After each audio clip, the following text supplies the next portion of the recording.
Welcome to the 2026 SWS International Finals. On the legendary karting circuit of Le Mans.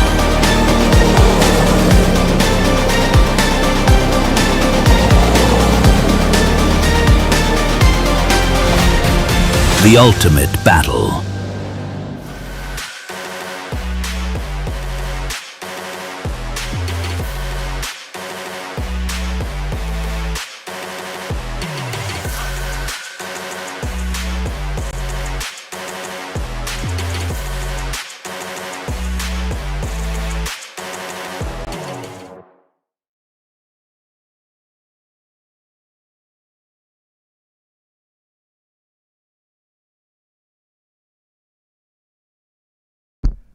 Well, hello and good evening, ladies and gentlemen. Welcome back to the commentary box. Eric Sellis, fresh from bringing you two extremely exciting looking Kid and Junior Sprint Cup finals. You're now back in the endurance commentary box here at Circuit International. Just behind us, you can see some of the wonderful pieces of history at karting history that Le Mans has had, both at the Circuit Alain Prost, which I have to say, you know, it's a relic now of a bygone era. This is such a modern facility. But how's your day been? Quite good. Intense, for sure. And no, it was really good. The race was really great. And we have big and strong battles. Very clever drivers, because they are young, yes, but clever, and very performant. Excellent. And that's what you want to see. I know that there were, as always, some disappointed faces, and of course it's a points-based system. So some of the times the drivers that crossed the finish line first weren't actually the champions. But Livio Innocenti from France, last year Livio helped push Jude Puddifoot to the win, and then got swamped right at the end. So a bit of justice was served there for Livio. And the junior final, my goodness me, we covered it on the live stream, so those of you watching on the endurance, you would have seen the last 3 minutes of that race. That was a war, wasn't it? Yeah, it was World War III on the track, for sure, because at each corner there was an overtaking and there was some push. Everything was under the fight, in fact, and that's the way we like the racing atmosphere. And no, it was really good, and we spent a very good time with all the kids, with all the junior category, and it was a real pleasure to comment it. Excellent. Well, while you've been away, the 48 teams, the 48 drivers, and the many thousands of you watching on the live stream, the 3MK event, and again, people continuing to chirp in on the live chats to give their thoughts. We have had a battle. Iris Pro and PF Racing. Number 19 from Switzerland, fresh off a win in 24 hours of Genk in Belgium. They were leading, not on the track, but in terms of pit stops. Again, a situation. 28 pit stops. Each pit stop must be 3 minutes and 30 seconds. Several teams have fallen foul of penalties during the course of the race, including the reigning champions. Team number 1, Matrax Racing. They've had a 1-lap penalty plus a 10-second penalty for a jump start. The driver ran across the track before the flag fell. I remember. They are down in 32nd position at the moment. Teams that you need to look out for, well, it's all changed since you last left us. That is because pit strategy has come into play, and several of the leading teams have dropped right down the order. For example, looking at the order, Iris Pro from Switzerland in kart number 9, they are now 4th overall, but they are second of the teams that have made 9 pit stops. So Nicholas Kruger for PF Racing, team number 34, they have actually caught and past Iris Pro. When we left you, ladies and gentlemen, about 90 minutes ago, Iris Pro were 4 seconds ahead of PF Racing. We come back, PF Racing are nearly 6 seconds ahead of Iris Pro. But they're not first and second in the race at the moment. They both done 9 pit stops. The 2 teams leading the way, Joker Team and Red Racing, team number 16 and team number 37, they have only done 8 pit stops. And I think, I'm just trying to see where the Joker Team are. They're on screen there. They're the third cart in line, I believe. Yep, team number 16, the third cart in line with the traditional Joker Team sort of orange, white and black race suit. Guillaume Jamis is part of that team. They were leading Red Racing by 4 seconds. Red Racing have just dived into the pits to make their 9th pit stop. So Joker Team will now hold a 2-lap advantage over Nicholas Kruger and PF Karting, and then Verifié Siebert and the Iris Pro Team number 9. We have worked out, thanks to some amazing help from Jose Vasquez, who is a former team manager in the Saudi World Series Finals. His team have raced here on a number of occasions. He has been doing plenty of calculations, and we have figured out 1 pit stop cost you 3 laps minus about 10 to 12 seconds. So Joker Team will make their pits, and they will be on the lead lap as Iris Pro, PF Racing, PFV and Scoff Team. PF Racing and Iris Pro now coming in to make their 10th pit stop. But there is still a good half a dozen teams that can win. All the drivers now must have clear visors, and you can see at the side of the NASA panel 2 lights. It will make the numbers a little bit harder to see, and they have got rear lights on as well. But what I love about this is that when they have clear visors on, you can see the driver's eyes.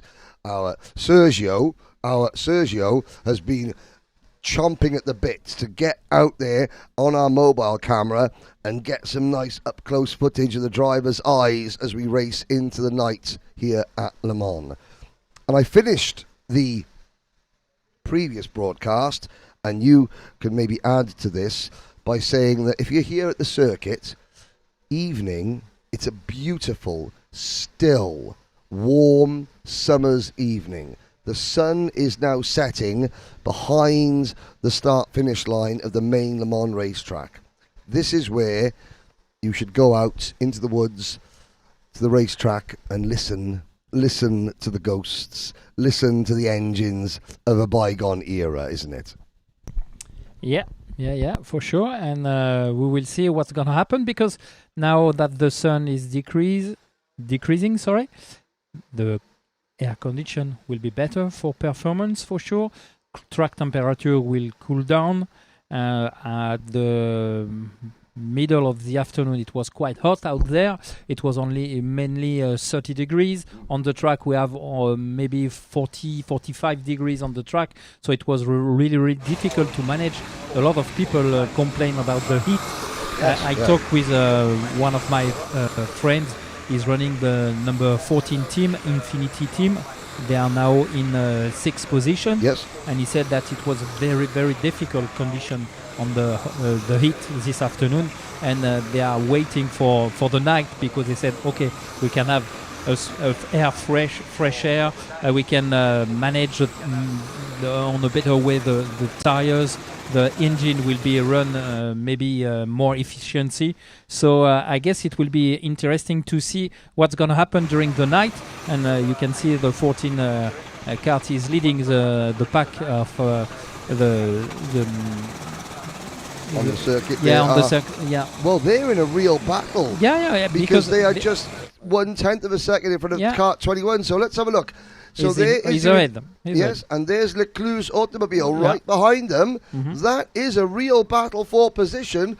Both these teams, two French teams, have made 9 pit stops. They're 5th and 6th overall.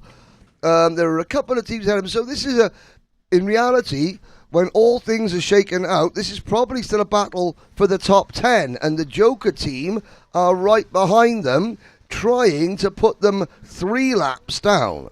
Yeah, and when you explain that a pit stop costs you around 3 laps, it means that all the cars with 9 stop, even 10, will be progressing in the ranking when Joker team will stop, because they will for sure they will going down in the standing for sure. So yes, it's a close battle. It's a strategical battle regarding the pit stop, and with the night we can have some surprise and some newcomer on the top of the standing, and I hope my friends will be one of them. Oh, exactly. Now there's a Michael Schumacher replica crash helmet. That is Fabrizio Palumbo for the CKC racing team. He goes out onto the circuit now. When we last left you were saying that at 8 o'clock local time, which was 1 hour ago, 1 hour and 15 minutes ago, every single driver on track must have clear visor. If they didn't, they would have a penalty. Well, I'm looking at the penalty. The only penalty that we have had in the last hour was for team number 27. Team number 27 was the Movers Latvia team, and they were too fast in pit lane, so they've lost a lap. The Movers.lv team were leaders at one point. They're the only team that have had a penalty. So every one of the 48 teams were able to get their strategy correct, so that at 8 o'clock, the driver in their kart on circuit had a clear visor. Yeah, and regarding the penalty for speeding in the pit lane, my friend explained me that during the practice session, the time to stop was 2 minutes 30. And for the race, it's 3 minutes 30. Yes. So some teams have to manage, and at the beginning of the race, I heard you because I was just sitting beside you on the other booth. And on the beginning of the race, there was a lot of penalty for speeding in the pit lane. Yep. That's the reason why, because most of the team were not very prepared for this extra stop. So they have to spend 1 more minute in the pit lane. So some are speeding, and they said, "Oh fuck, sorry." Whoops. That's okay. And they said that it was a trap, and they fall in this trap because they have to increase the pit stop, and some were speeding for this reason. Well, here is the team that's part unlucky, but part very lucky. Young and Wild. Team number 48. Now, they're 19th at the moment. They are making their 11th pit stop. That's more than anybody else in the top 20. Now, they went out, and you have to do a minimum of 10 minutes. 10 minutes, the minimum driving stint. Their driver came in at 9 minutes 46 seconds and then got done doing 27 kilometers an hour in the pit lane. So there were 2 laps of penalties. One for not the minimum driving time, and one for going too fast entering pit lane. It turns out the brakes on the kart had broken. So he came in with no brakes. So that's why he had to come in early, and that's why he sped in pit lane. Sodi Kart have gone through that kart. They've realised, yes, that is a mechanical failure. The brakes did not stop working because of that driver abusing the kart. The brakes stopped working, because the brakes stopped working. It was a mechanical failure. So those 2 laps have been given back to Young and Wild. However, I did say to them, well, that's good, but of course it's taking you out of the rhythm. Because, of course, the drivers, the teams have been looking to find other fast packs of drivers to work with. And they're also trying to calculate which karts they think are really good, which karts are doing the fastest laps, all those types of things. So Young and Wild, they said, well, they're still in with a chance, but it's now got a little bit harder. The Joker team continue to lead, but the driver behind the wheel of that kart at the moment, Dorian Valou will be coming in. Here is the KF1 karting team from Singapore. Their story is one of the best. It's one of the saddest in a way, because their circuit, the only outdoor circuit that in Singapore that hosts Sony World Series events, has just been sold for housing. So they think this could be their only chance here, and they are currently, well, they're 48th. They're making their 12th pit stop. They're 3 laps behind 47th. But they're going to continue to push and push and push. And there are so many people out there supporting the underdogs. And in this event, the Singapore team for the Win Racing Singapore from KF1 Circuit, they are the underdogs. Hello to Travis Authors, one of our sprint racing drivers. Yep, whoopsie. There we go. He is from South Africa, and he'll be racing in the Sprint Cup tomorrow. And yes, we really do appreciate your comments. I mean, all day, thousands of people have been watching both live streams. This event is on course to get over 100,000 views live over the course of the 3 days. So Joker team are now being pushed along. Who's that driver in second position? That's the number 23 kart of Mira. Pit stop Navsakya, Artem Ivanov, Ivan Stepanov, and Alexei Strelnikov.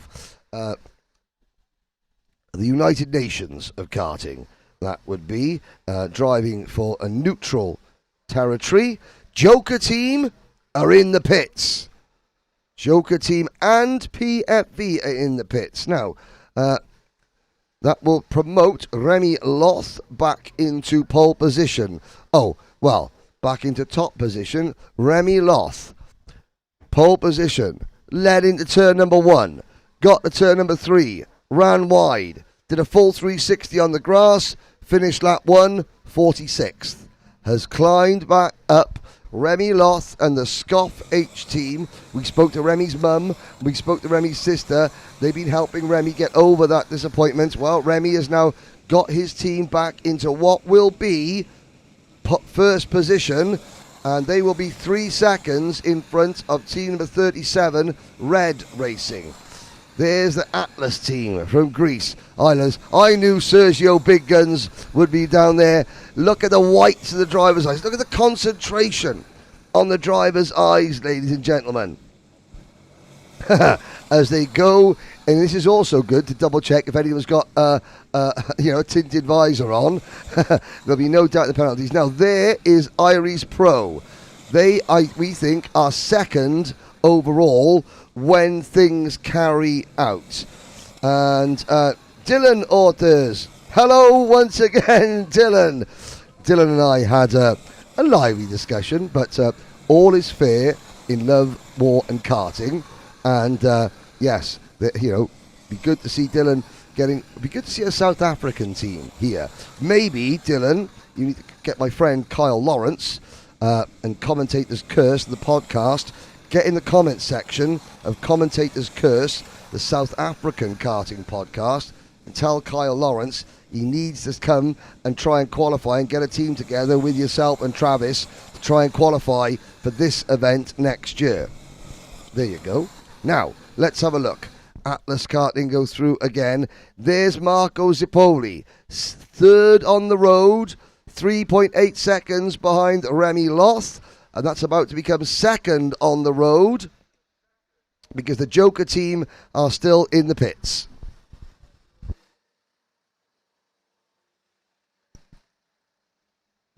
On va assister à un changement de leader dans quelques instants puisque le team Joker est actuellement dans les stands et qu'il doit respecter évidemment le temps minimum d'arrêt, donc il va certainement perdre sa position de pointe au profit de Rémi Lotte qui est actuellement au volant de carte du SCOF H-Team numéro 41. Mais évidemment, encore une fois, c'est par rapport à la stratégie des arrêts. On vous rappelle que les arrêts sont sur une durée minimale de 3 minutes 30. Donc à chaque fois que vous arrêtez, vous perdez du temps. Vous perdez quasiment 3 tours à chaque fois. C'est ce que ça vous coûte environ. Et de fait, il faut aussi gérer cette stratégie puisqu'on vous rappelle qu'il faut 28 arrêts minimum. Il faut marquer 28 fois un passage par les stands. Donc certains cartes qui sont devant sont pour l'instant à 9 pit stop. Et puis dans le fond du classement, vous avez déjà une équipe qui est à 14 pit stop. Alors pour des raisons peut-être différentes. Mais le SCOF H-Team est pour l'instant à l'image, ici en 3e position pour suivre un petit peu ces évolutions. Donc encore une fois, je reviens sur ce que je disais. Les positions vont forcément évoluer au fil de la nuit parce que certains ont pris de l'avance sur les arrêts obligatoires. D'autres sont en train de gérer par rapport à leur position en course. Donc pour l'instant, rien n'est fait. On your screen, is that the second cart now? Or is it the third cart in this train? They are your new race leaders. SCOF H team. Stuck. Well, not necessarily stuck. Let's check the lap times. Already, lap times coming down. 1 minute 12.8 last time around for Remy Loth. And that is, he's done a 1 minute 13 now. So Remy Loth not being helped too much by, he now makes the move. That is the Neo Leverlap team, the second of the Kart Centre Campios entered team. We haven't spoken much about the Neo G-Cock team. That's John Del Valle's team. They are on a totally different strategy from all. They're 23rd at the moment. They've made 11 pit stops. They're the best placed team that has made 11 pit stops, and I think that they will be certainly in the top 5. Do not count that team out yet. Team number 29, Francisco Ramirez, is in the kart at the moment, and I have to say we wait for John Del Valle to get back in, and all it takes is one magical stint from arguably the best rental kart racer in the world, John Del Valle, to bring that number 29 team well into contention. Now, Remy Loth has the number 14 team, Infinity Racing Magic Jet. So these are your friends. So you have Thomas Boucher, Baptiste Renault, Kevin Tovanen in that number 14 kart. They are, after that pit stop, where are they running? 11th. Tell us a little bit about that team and the people behind it. Ce team in English or in French? In English? In English for my benefit, and then in French for everyone else's benefit. Yeah, in English. Why not? It's a team. It's a team created 3 years ago now. So they involve in many endurance racing, and they grew up almost year after year, and now they are still learning few things, but they are quite competitive, I guess, and they will be able to maybe to score a top 5 finishing position, I guess, if everything is under control, for sure, if there's no problem. But yes, it's a good team, a friendly team. They choose only 3 drivers because they are 5 drivers during all the season, and they decide to choose only 3 riders for these races, for this 24-hour race, because they want to be as much competitive as possible. And it's the key for the team. It's to be close from each other. So they choose not the 3 fastest driver, but the most consistent driver. Yes, the exactly. 3 closely matched drivers. Exactly. Weak link. No. And so they try to manage, and now they make 10 pit stop. So I guess during the night it will be a better one. They start in 5th position during the practice, the qualifying station. They were 5th on the grid, and then they were back at 11th position, and they were quite satisfied. They said, yes, for sure it's 11th, but we are at the start of the race, and we will see what is gonna happen during the night. And now they are grabbing position after position, clawing their way up. And I guess they could be in the top 5 at the end of the race for sure. Well, and that's again, every team has a great story. Kevin Tovenin is behind the wheel. He is a driver from the sprint categories, years gone by, a very, very quick driver indeed. A lot of the Saudi World Series competitors will be familiar with Kevin. Now, what happened with PF Racing, asks Kart Around the World. They had a very slow pit stop.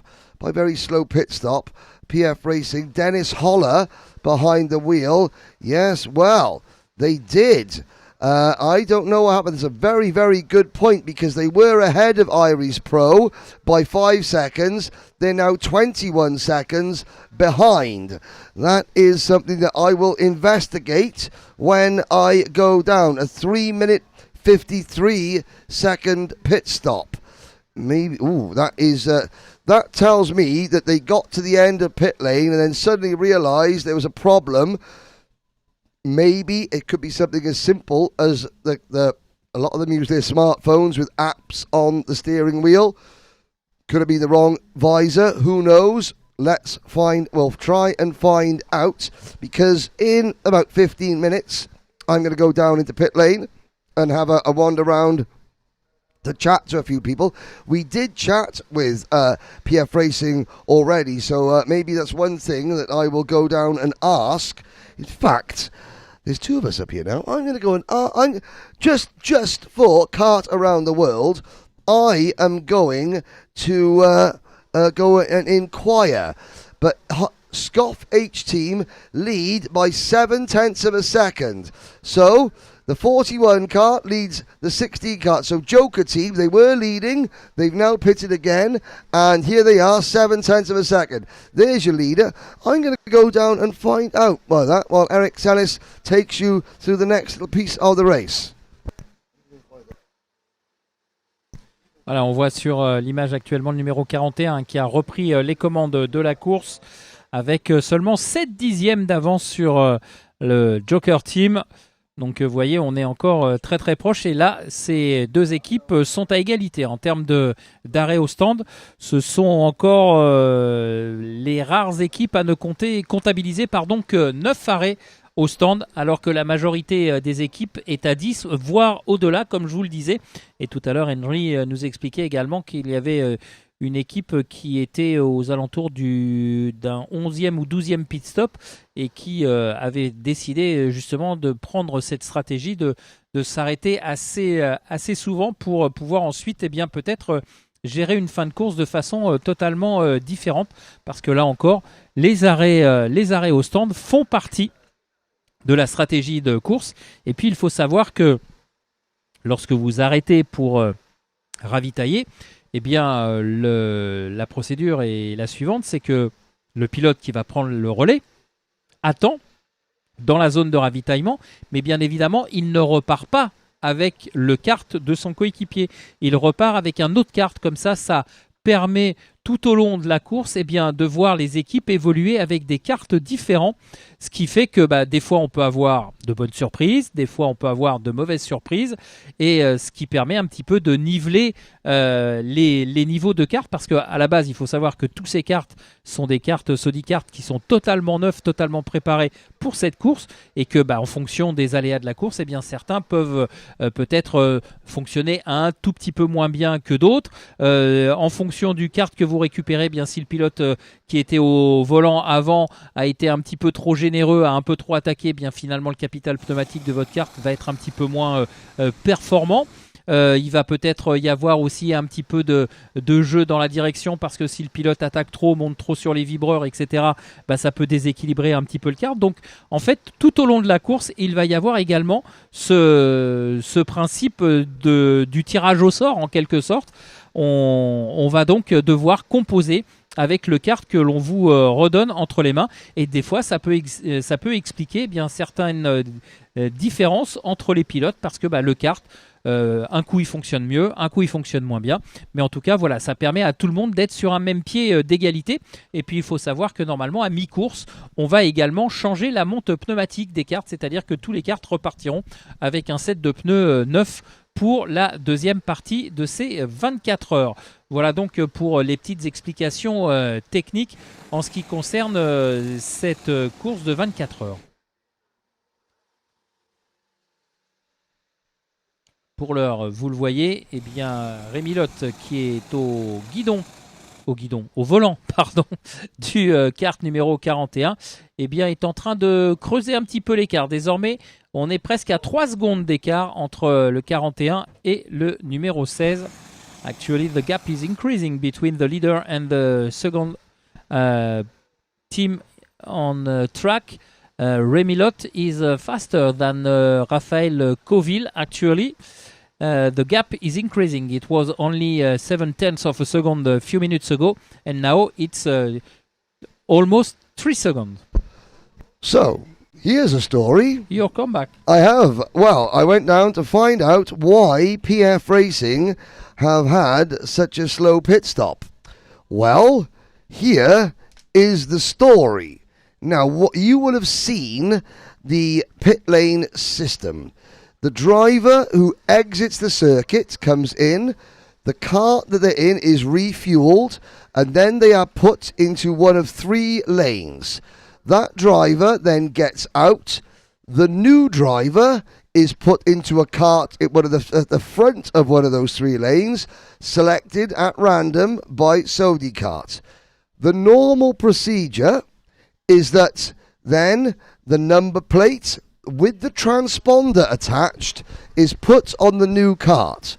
Then the driver is given a signal to go.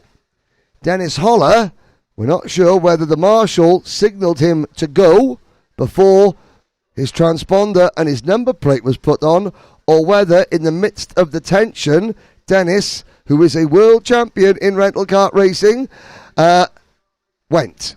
And he got halfway down the pit lane and suddenly realised, oh poo, or words to that effect, I've got no transponder on my kart. Now Dennis is responsible, that driver. The team cannot go and get it for him. So he had to get up, leave the kart in the middle of the pits, run back to the pit lane, through the paddock to get his number plate, and then run back, get in the kart, make sure it's fitted, and get to the end of pit lane. That cost them 23 seconds. When I just spoke to Vikas Leeds and... Not that much, because when you have to run back... No, it's very good. However, I just spoke to Christian Duvan on the pit wall. He said the bad thing is, it took us 8 hours to close a 30-second gap from the first stint. So they now find themselves, after 8 hours of hard work, they find themselves 18 seconds behind Gregory Moran on track. More importantly, Dennis Holler has already run a half marathon before he gets in for a 1 hour 15 minute potential stint. So that is why they had that. Maybe a case of a marshal signalling before he should have. Maybe a case of brain fade by a driver, by one of the very best. It can happen to anyone. It happened to the driver you're looking at now on screen, Remy Loth, because he got pole position and spun down to last on the opening lap. Now, we are getting some... Maroon Media 2000. This is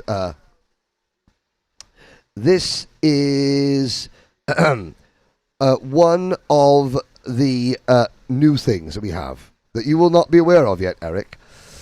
Team number 8, who we have shown on the live stream. We've shown every single kart on the live stream.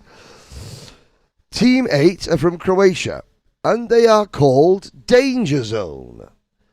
Every time, and as a child, you put your microphone to the mouth. Yeah, because I heard you singing. Singing, and we're going to say yes. Every time we mention kart number 8, Danger Zone, everyone at home has to sing along. One time, highway to the Danger Zone. And there they are on screen, flashing through. Oh, there's a firework going off in the background. Are they supposed to be saved for later? Never mind. Here we go. So every time we can talk about the number 8 kart, we can talk about the drivers. If we mention their team names, everyone's got to sing along at home. There we go. Now, your race leader, Remy Toth. He is 3.9 seconds ahead of Joker Team, and behind the wheel of the number 16 kart, Raphael Coville. Raphael Coville behind the wheel of the Joker Team kart. Red Racing are another 3 seconds back. In third position, Marco Zippoli behind the wheel. All then in fourth place, Call 1899 Racing. They're a lap down on the leaders, and they're Fernando Zammit behind the wheel, Gregory Chateau for Spirit of Kart, Kart Circuit Beausoleil in Laval. They are fifth. They have all done 9 pit stops. In sixth, Iris Pro, now 18 seconds in front of PF Racing. That's the effective battle for the lead. PFV are, let's have a little look. PFV are 12 seconds back, therefore about 30 seconds off the lead, with Damiano Marquesan behind the wheel. And then there's another 16 seconds back to Lecluse Automobiles Racing and Infinity Racing Magic Jet. Those are the teams that have done 10 pit stops. So, of the teams that have done 10 pit stops, Spirit of Kart, Iris Pro, PFV, Lecluse Automobile, Infinity Racing Magic Jet are the top 5. You've got to go down to Mark Christ in kart number 43, Team TKR from the Cool Runners kart circuit. They're the best placed team to have done 11 pit stops. And Kartman Luneburg, they are making their 12th pit stop. They're currently 23rd. So that is the story of the race of our top 1 karting. Dawid Czap from Poland. They popped up into 8th position at the moment. They've only done 9 pit stops. And there is Sankachi from Slovenia in kart number 39. They're up in the 12th position, but have only done 9 pit stops. NRG Igora Drive, Neutral Nation. They are in 50th position, kart number 31. And good to see some different drivers and teams up at the front as the pit strategy plays out. Et on voit maintenant, we can see that now the night is coming on the track, because you can see that it's almost a yellow yellow light dusk, on the track, and it will be a little bit different for maybe some driver, because some are used to drive on night, others are not so comfortable with the dark, even if we have some good and big spotlight on this international track in Le Mans. But it could be quite different, and it could be a different strategy. Sometimes we can see, for example, in a race car or a motorbike car, some driver maybe doing double stint to be more comfortable with night condition, or for speed, and it could be a good strategy as well. But on this time we see that the darkness is coming, and it will change maybe some parts of the race. Is it Simon and Garfunkel? Hello darkness, my old friend. who is going to be dreaming of the dark nights? That's going to be the key. And I have to say, I'm really pleased that there are 4 drivers in Saudi World Series over the years. There's now 3 drivers and 1 team that have got songs associated with them. Now, Debbie Wolf's, obviously, Hungry Like the Wolf by Duran Duran. That was played on the podium for her last year. You're hungry like the wolf. You've got Carla Fade, Fade is Carla Fade, Fade. You've also got Amber Ebbers, because she's Dutch, like Max Verstappen. And now you've got Highway to the Danger Zone. I mean, if anyone wants to put in what they think is, it is the best song, then what about those 4? Please get in the comments. In a serious note, drivers, and in a few minutes I'm going to head down to the pit lane. I do a lot of driver coaching and I do a lot of media training for drivers. Your brand is your key to success. If you have got, I've given some drivers some great branding. No, I haven't. The families have. I've given them the idea and they've run with it. There's a driver in America called Gage Corn, and his nickname, we came up with a nickname, All the Rage, Gage Corn. And he has got a range of merchandise to reflect that. There's a Dutch driver called Kees Moyes. Well, his nickname is Bring the Noise, Kees Moyes. And his merchandise has got musical notes all over it. So think about this. Yes, it's a lot of fun. It's great to... I Am Iron Cart by Iron Maiden. Yes, that's Orakan. But those are the things that the drivers, you should think about. Look at your name. Look at your background. Where do you live? What is your history? What's your story? How can that be? Andre Boom. There he is. Here comes the boom. Ready or not? Start thinking about it. Each driver, you need a brand. You need an identity. There are hundreds of thousands of talented drivers in this world. The ones that will stand out to potential sponsors as you're coming up in whatever format you're in. If you have a recognizable brand that you can publicize, put on merchandise, do a nice reel with the theme music, it will help you. So there we go. Oh, Leo Vertonghen Racing. Oh, this is a good one. Remy Loth, after his pole position and his first lap spin, you spin me right round, Remy, right round, like a record, Remy, you. Oh, well done. Actually, I prefer Nightcrawler, for example. There we go. There we go. Yeah. Okay, well, Eric, you're going to carry on. I'm going to head down to see Sergio, Big Guns, down there. There's the Japanese, the best haircut, Nagasawa-san, with his ginger mullet. Yes, I'm going to go and speak to him now. See you in a minute. It looks like a bike called Noriyuki Haga. Noriyuki Haga, the number 41 Yamaha driver. Yeah. Great spot. It looks like this guy, and someone talking about Iron Maiden. The perfect song actually is Fear of the Dark. Yes, Fear of the Dark.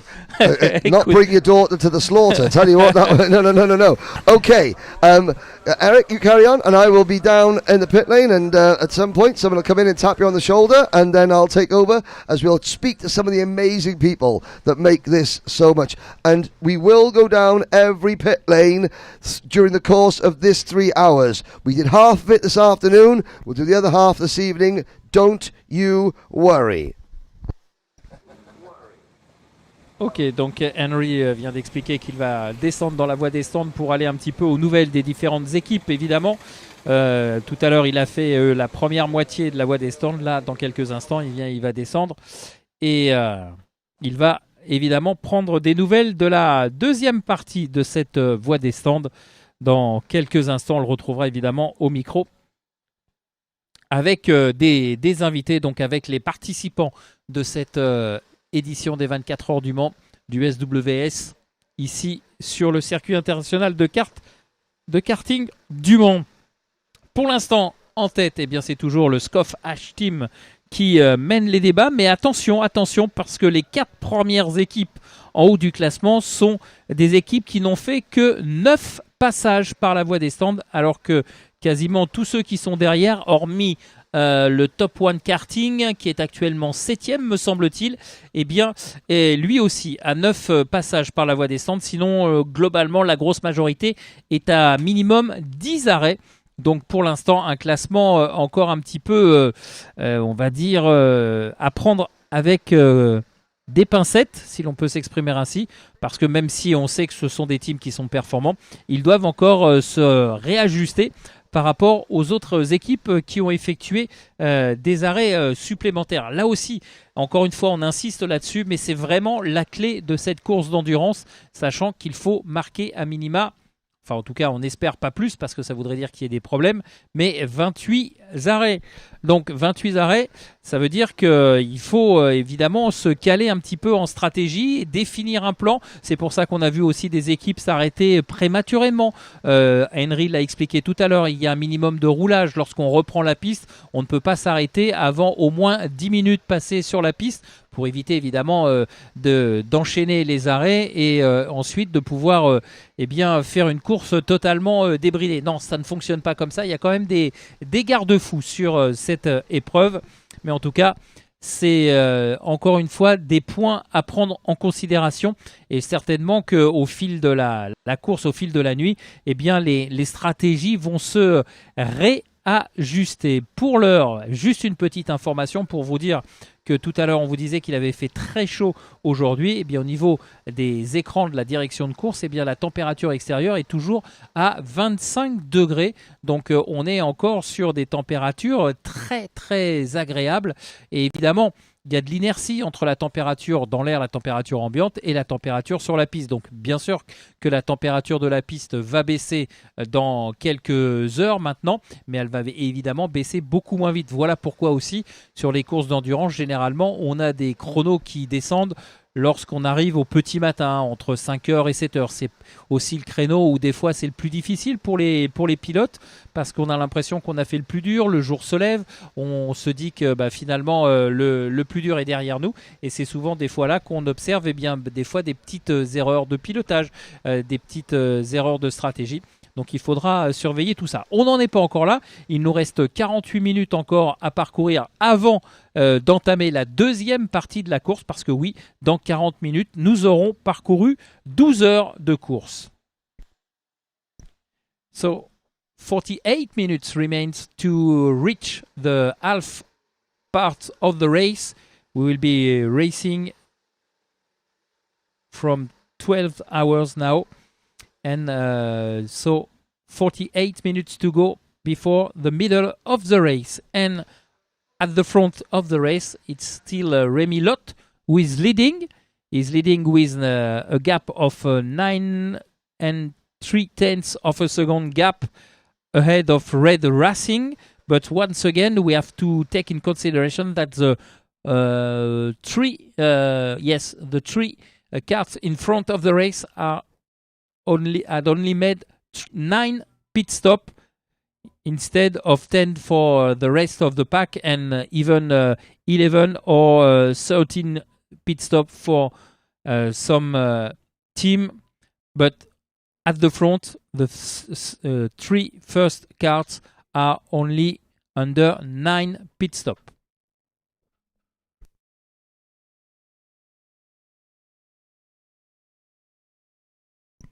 And the weather conditions are still fine on the track because the air temperature is around 25 degrees actually. So it's quite a very good condition. The track temperature for sure is decreasing, but not as fast as the air temperature. And for sure we will have the better condition around 5 or 6 o'clock tomorrow morning. It will be fresh in the air, good track temperatures, and for sure we will have some good lap time, but we are still running, and at the moment we are far from this condition.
Well, thank you very much. Welcome to the pit lane, a cool pit lane.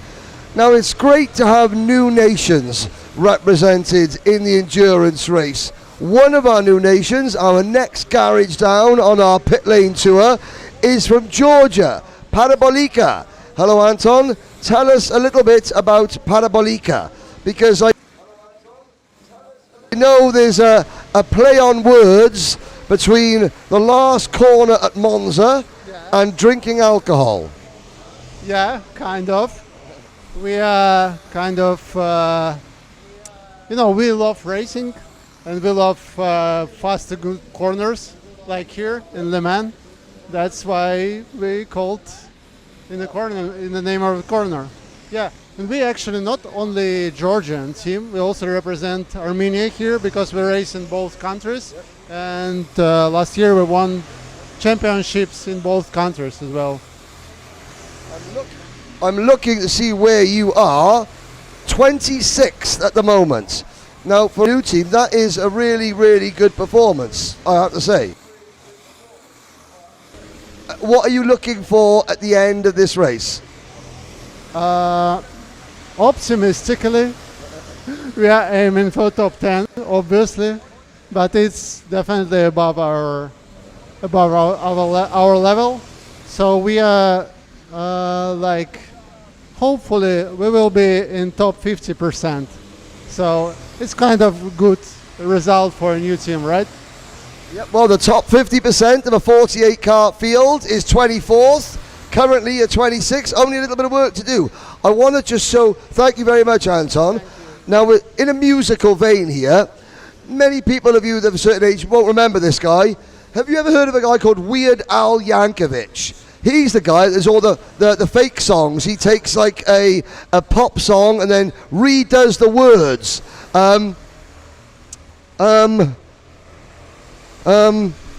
Eugene?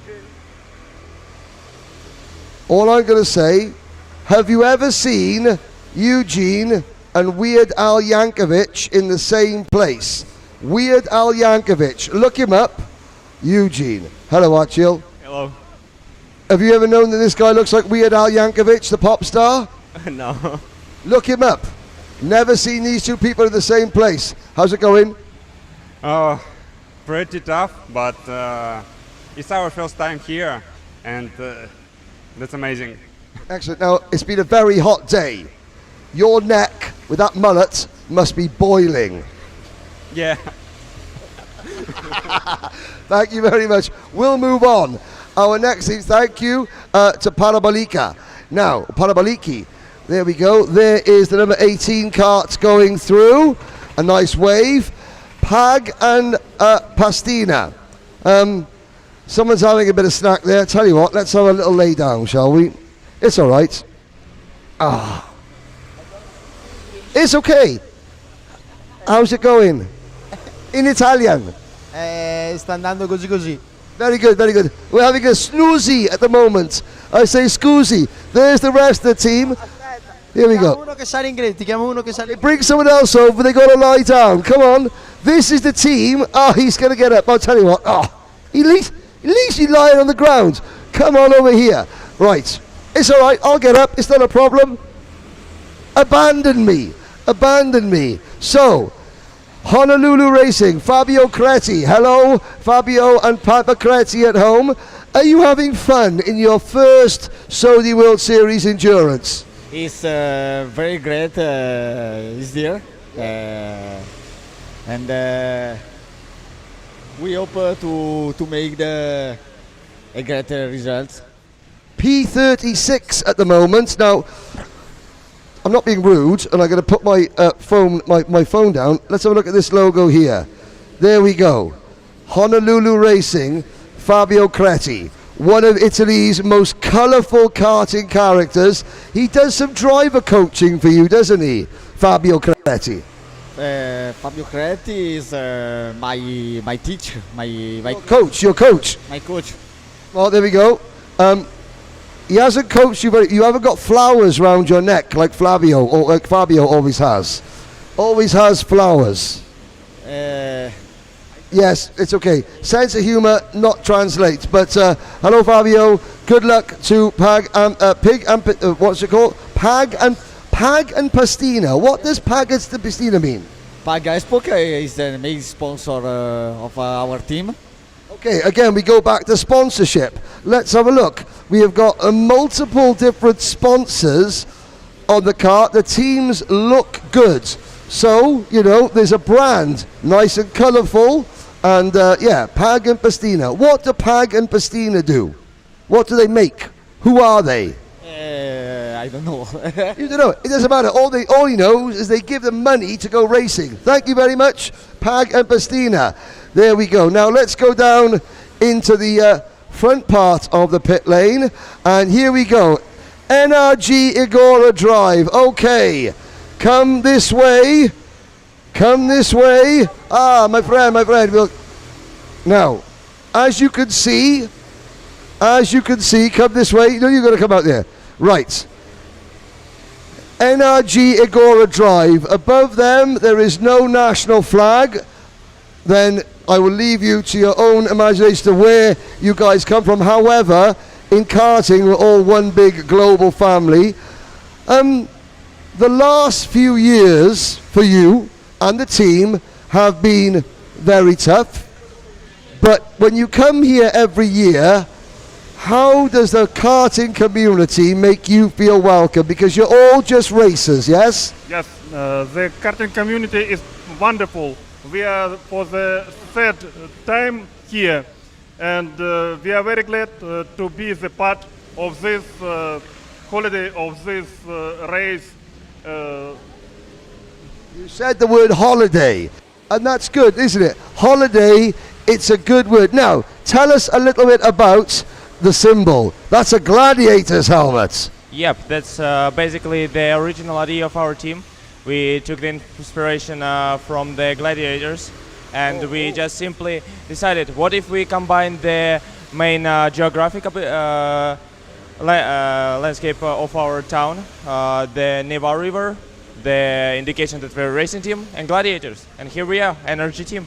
Energy Team. Now, if you were inspired by Gladiator, I'm going to need your best Gladiator impression. I am Maximus Decimus. We're not Maximus Decimus, we're Energy Gladiators, and we're going to push for the maximum result in every race we have, because that's our glory and that's our duty. There we go. Not quite Russell Crowe, but very, very good.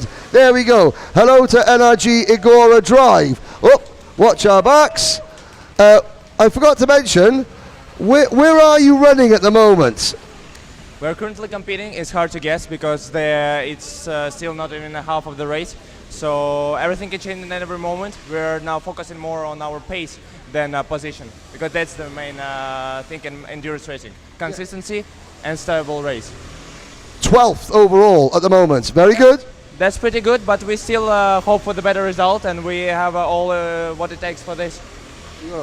After me, I am Maximus Decimus. I am Maximus Decimus. Very good, very good. Thank you very much. Okay, let's move on. We move from the global karting community to Latvia. Uh-oh, there's a driver in there with his pants on. Henry Skruber's got his pants on. Somebody else is putting socks on. We don't know. Ain't nobody want to see that. Tell you what, we'll take the one person who's fully clothed. Come here, young man. Well, yes, international trophy winner Henry Skruber. Okay, movers.lv. Latvia led the race briefly, didn't you?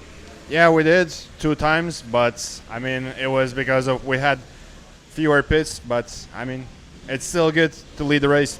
But this is the second time that you've entered, or you qualified for the endurance. There was a Latvian team here last year. What have you learnt about working as a team? I mean, different strategies and also a qualifying strategy, which was important. And yeah, overall, a teamwork and how to do anything. And what does teamwork make? Dream work. Exactly. And now Henry Skruber has got some clothes on, so we can say hello. Henry comes out here. We talk about the art of rental kart racing. Henry, Rotax Max Challenge International Trophy winner. Multiple times you've raced a two-stroke for Latvia all around the world. How difficult was it to then step into a four-stroke rental kart and become good?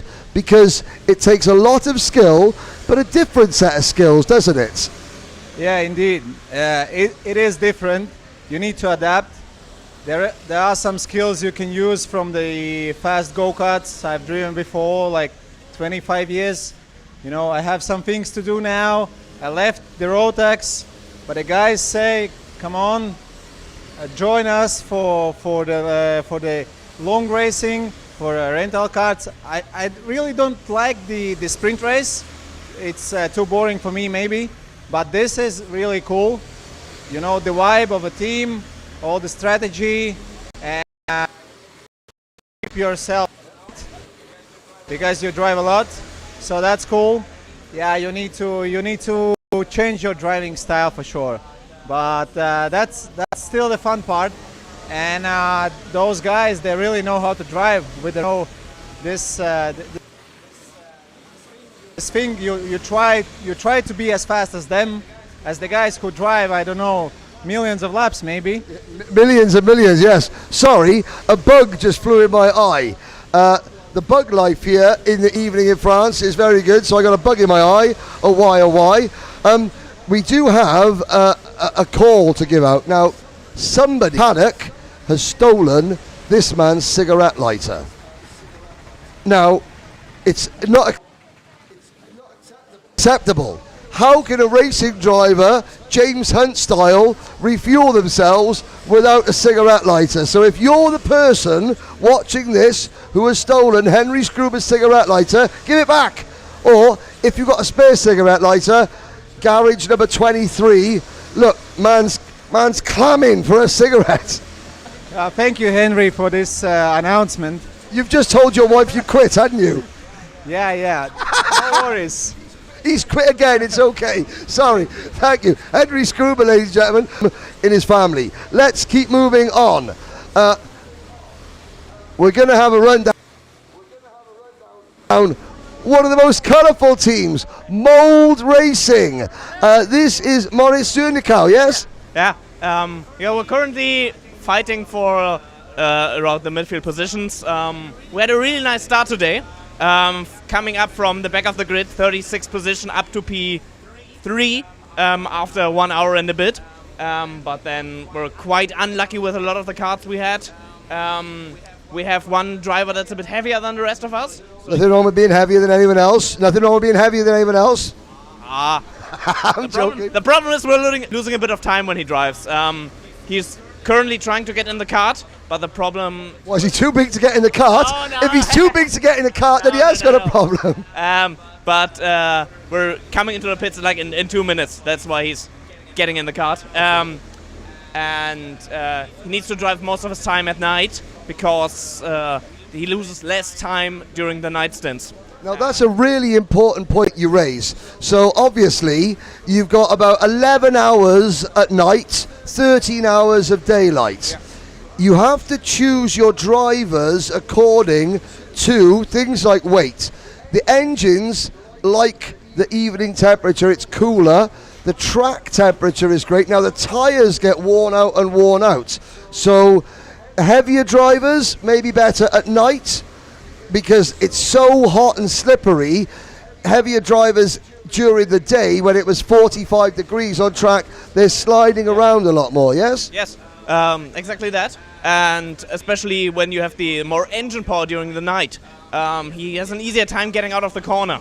And that's mostly the difference.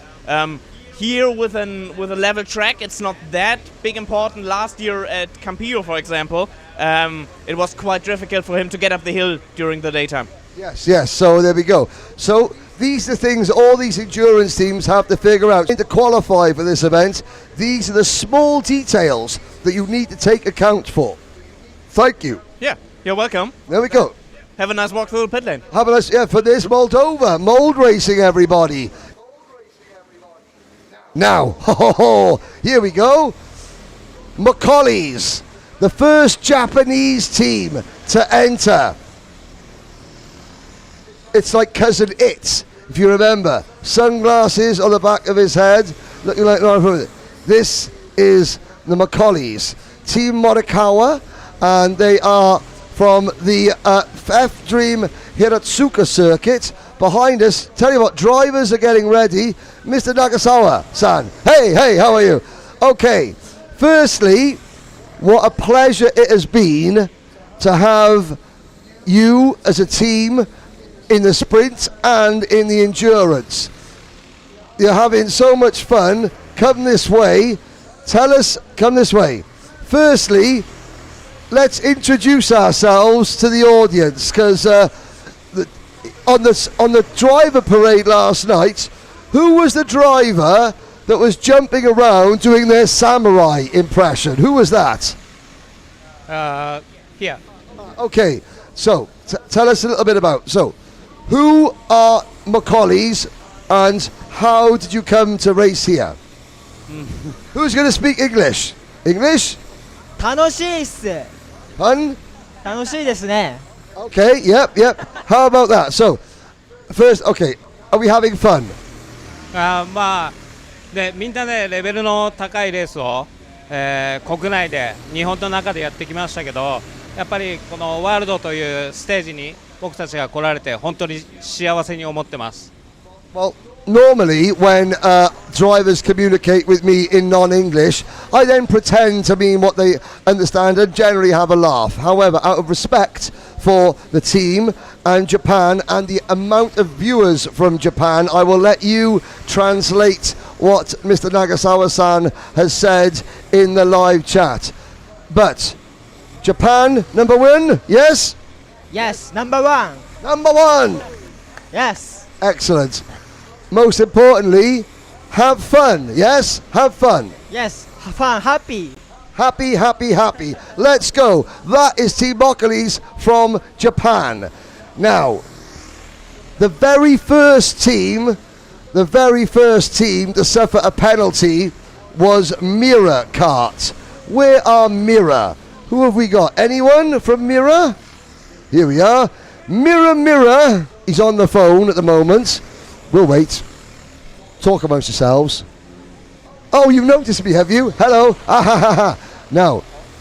It's a very important moment. Important moment. Why are you ordering pizza? Okay. Well, come back. So let's talk about Mirror for a minute. They are at the moment in 39th position. At about 20 minutes in the race, their first driver left the pit a minute early. It gave them a 5-lap penalty. 5-lap penalty early on. You are fighting back time after time. We get early penalty. 5 laps and one more lap, and then we can show a very high pace. And now our pilot drive 20.8. It's nice. Nice. It's nice pace, and we fighting till the end. Okay. Good luck for the rest of the race, Mirror. I've just got it. Mirror on the pit wall. Who's the fastest of them all? Thank you. There we go. We got that. I thought that was quite good. Here all night, by the way, ladies and gentlemen. Lubing Italia are up next, and we'll do a few more garages because we've got one more run down the pit lane. Look before you cross the road. Now, let's have a look. Here we go. We've got the supporters. Right, come this way. Lubing Italia from Lignano. Now, who are we? Who are we all? What names? Name? Michelle? Elvira? Denise. And who are you for the drivers? Sister? Daughter? Mum? Mama? Zwillinge. Mama, the two drivers. So, pilots? Driver? Yes? She driver. Okay. Nice track. Yes? Yes. Proud mama? Proud. Proud. Yes? Yes. Both, yes? Denise? Yes. Yes. Smiling? Yes. Yes. Okay. Did you race? No. No. Too scary? No. Too Speak little English. little English. Okay. Well, I tell you what, there are lots of people watching from Italy. In your best Italiano, tell the people about Legnano. Why is Legnano so good? In Italian, go. So, your home, Legnano in Italian. Yes? Ah, Sergio's got the words. Sergio knows, big guns. Huh? What? Okay, I tell you what, do you know what? This man here, he's hello, you left these lovely ladies that don't speak English to have to deal with me. My English is not perfect, but I give my best. Okay, well, already that's better than my English. How did the team form? Where did Lubing Italia come from? I'm from help to the team. The Tobias Stückler is management. Tobias Stückler, Austrian driver.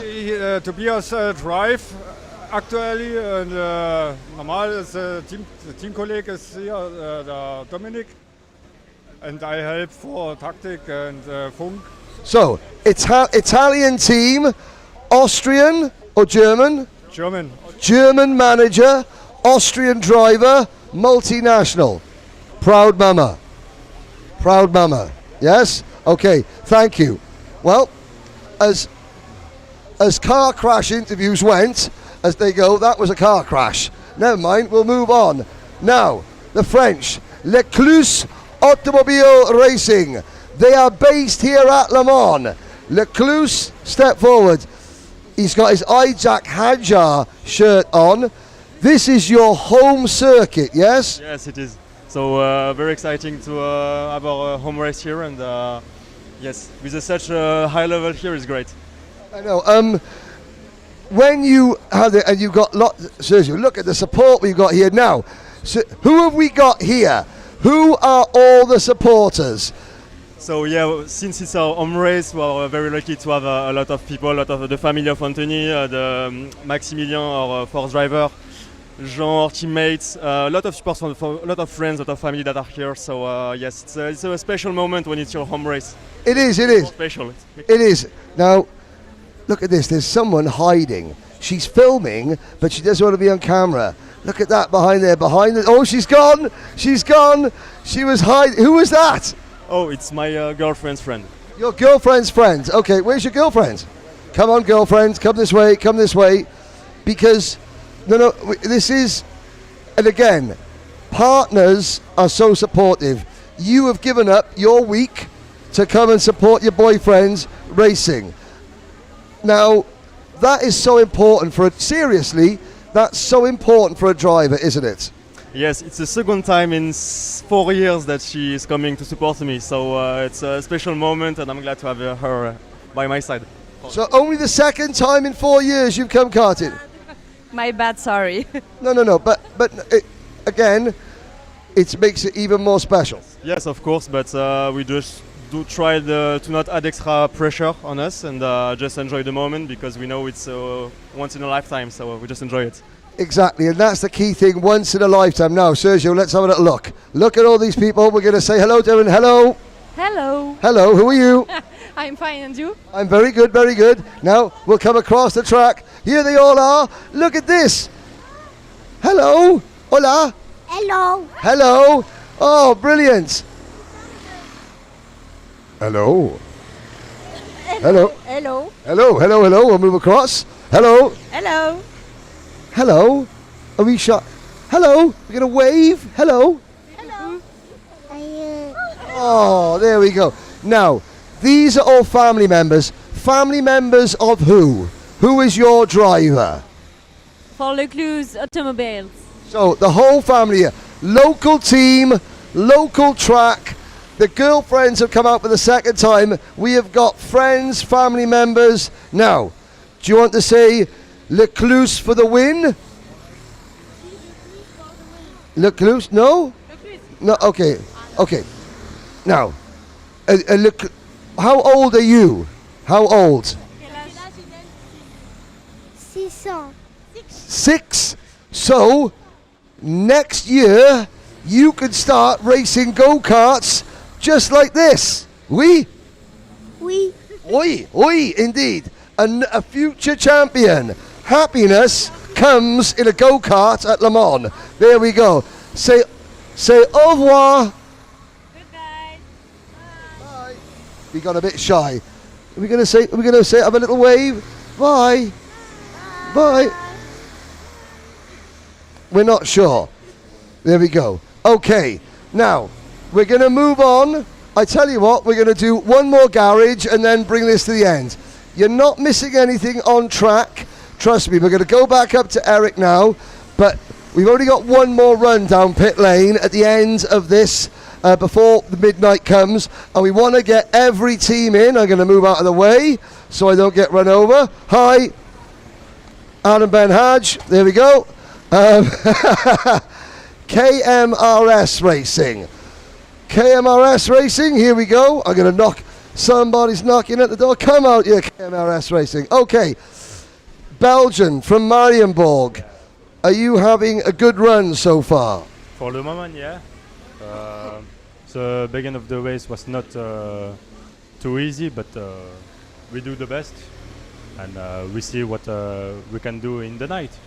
See what we can do in the night. Well, ladies and gentlemen, thank you, KMRS Racing. Next one, we got 16 more garages to get down the next time. We're going to do them all. Night has fallen. Back up to you, Eric, in the box to cover the racing. Thank you very much, Henry. And I heard that you are practicing French language and you're increasing your French language for sure. But you're not so good at Japanese. You will have to practice again. Anyway, we are we are 17 minutes before the end of the first part of the race. Within 17 minutes, we will go into the second part of the race. It will be 10:45, something like that. And for the moment, the race leader is still the same. It's a chase between the two, Red Racing and Aries Pro Racing. PF Racing, it's third now. And once again, it's due to the pit stop number. 9 pit stop for Red Racing, 10 for Gregory Morin for Switzerland and Dennis Oller. And also a 9 stop for Top 1 Karting, Aries Pro. And PF Racing are at 10 pit stop. So Red Racing need to make one more pit stop to be on the same level as Aries Pro. We don't know yet if it will be the same strategy for this racing point, but for sure they will have to stop again. Anyway, 28 pit stop are compulsory for this 24-hour race. Red Racing still leading with a gap of 2 laps on Aries Pro. That's correct, because when you stop, you almost lost 3 laps. So that's a good gap. So it means that when kart number 37 will stop, then we get Aries Pro leading again, and Red Racing will be second in the standing, or maybe third, because PF Racing is not so far from Aries Pro, only 22 seconds behind Aries Pro. So maybe Aries Pro and PF Racing will be first and second when the leading kart will stop for the 10 pit stop. Voilà, on a donc vu Henry dans la voie des stands, qui a interrogé un petit peu tous les concurrents. Il reste encore quelques stands à aller voir, quelques équipes à aller voir. Ça sera fait durant avant la fin de cette couverture de la course, bien évidemment. Et puis du côté de la piste, après ce passage par la voie des stands, et bien du côté de la piste, et bien c'est toujours le bras de fer, on va dire, entre les équipes qui occupent le haut du classement, avec toujours cette stratégie décalée entre Red Racing, Eris Pro et Top One Karting, PF Racing, qui sont eux sur 10 arrêts, alors que Red Racing, pour l'instant, n'en est qu'à 9. Donc voilà, il y a 2 tours d'écart entre Red Racing et Eris Pro. Et Top One Karting est pour l'instant 20 secondes derrière Eris Pro. Ce qui veut dire que quand Red Racing va s'arrêter, eh bien, ils seront entre la 2e et la 3e position, a priori, lorsqu'ils auront marqué leur 10e arrêt. Voilà, encore une fois, on est un petit peu dans les stratégies décalées.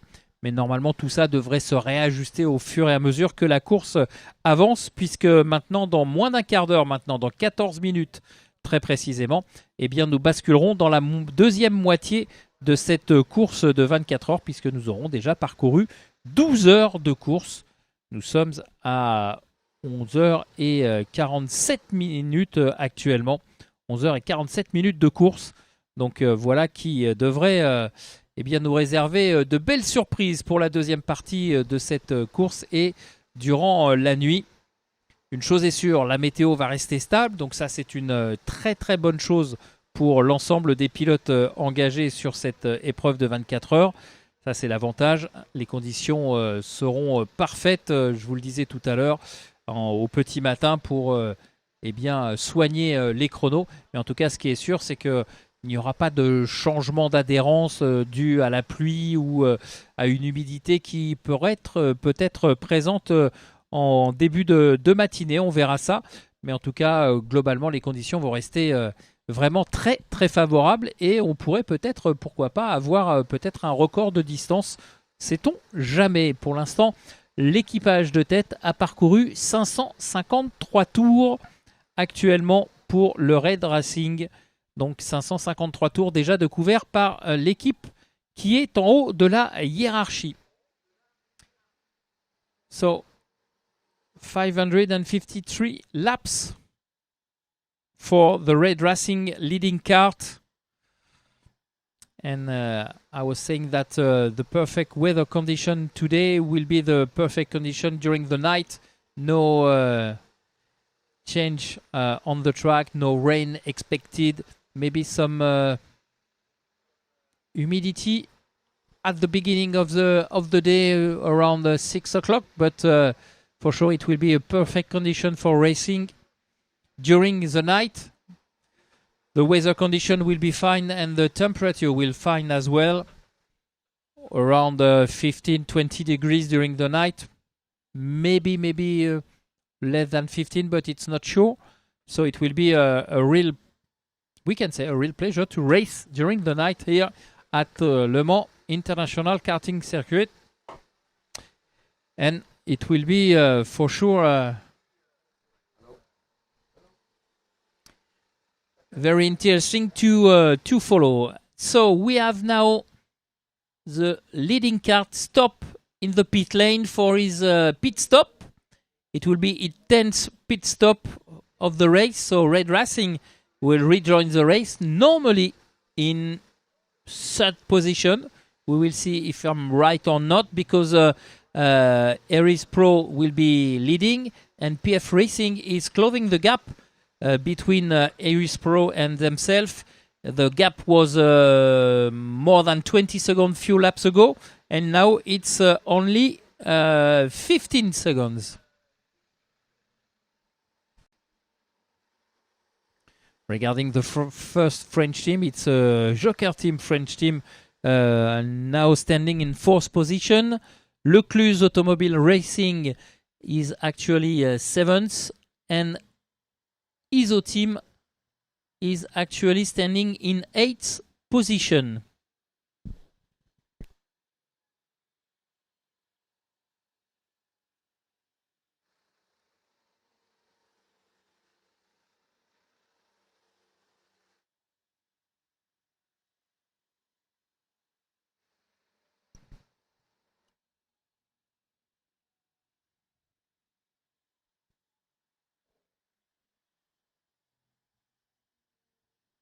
You can see on the screen that the draft train is still walking on track.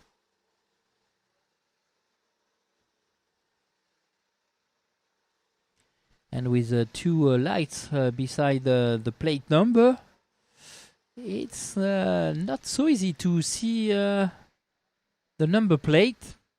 Anyway, we try to find out. No, it's it's too difficult. In fact, we need to have some number plate on the side of the cart. It's number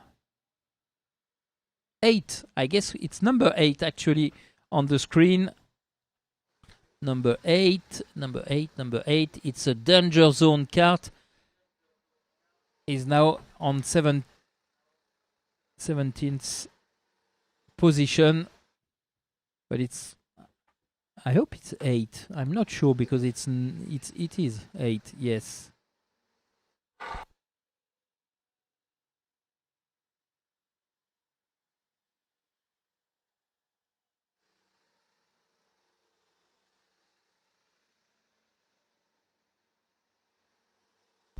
Now, we are 8 minutes away from the halfway point. It's great that the organisers have put the lights on the front of the cart. It makes it impossible for us to see the numbers on the cart. Virtually impossible. So we can only apologise in advance for that. Now, in 8 minutes' time, there will be the traditional, normally we save it for the end of the race, but at the halfway point, 12 hours down, 12 to go, there will be a bit of entertainment in the night sky, shall we say.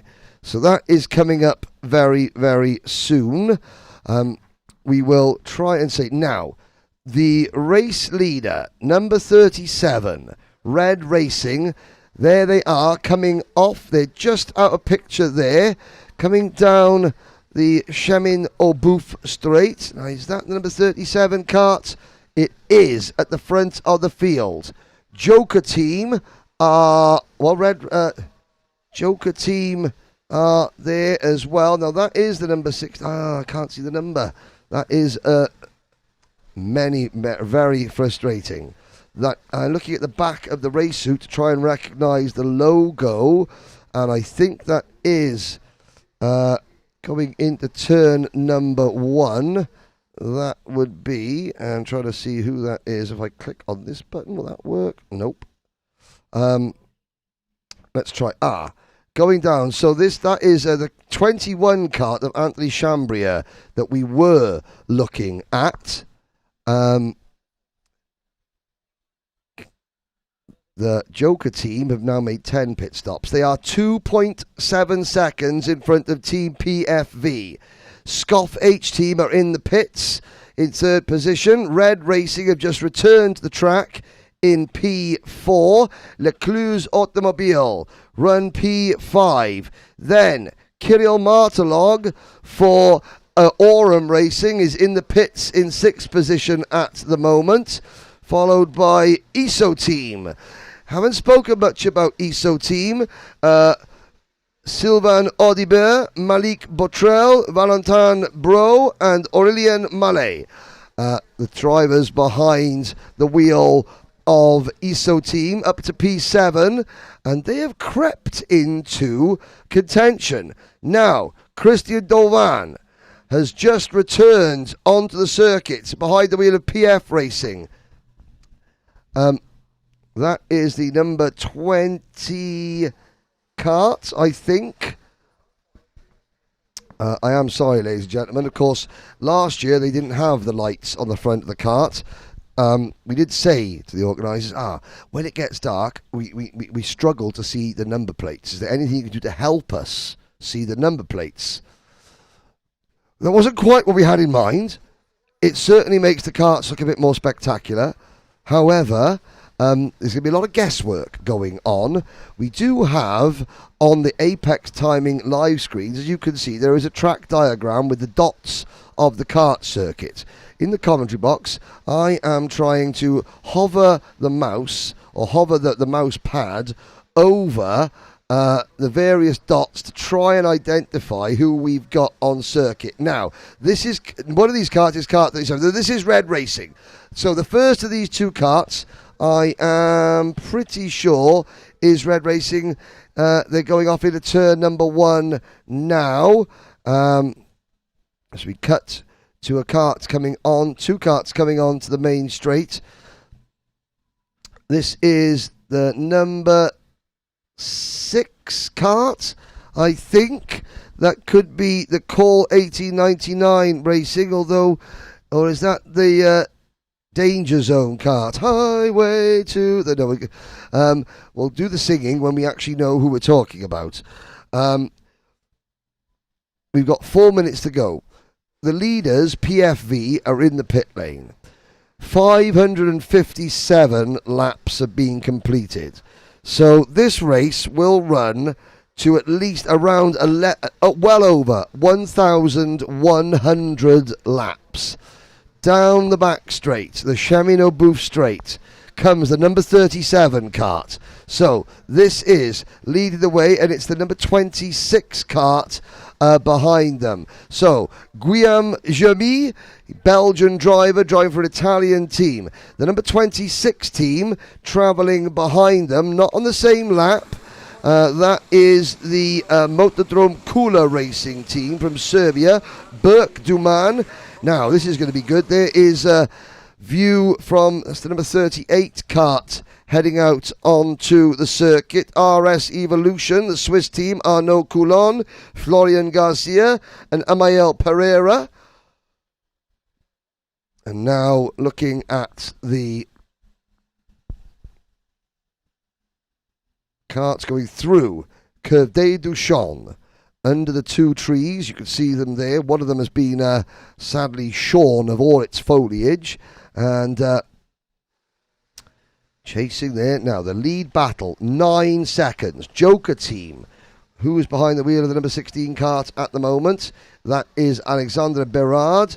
9 seconds in front of the kart that we were looking at there. The number 37, Red Racing. Through the pit chicane.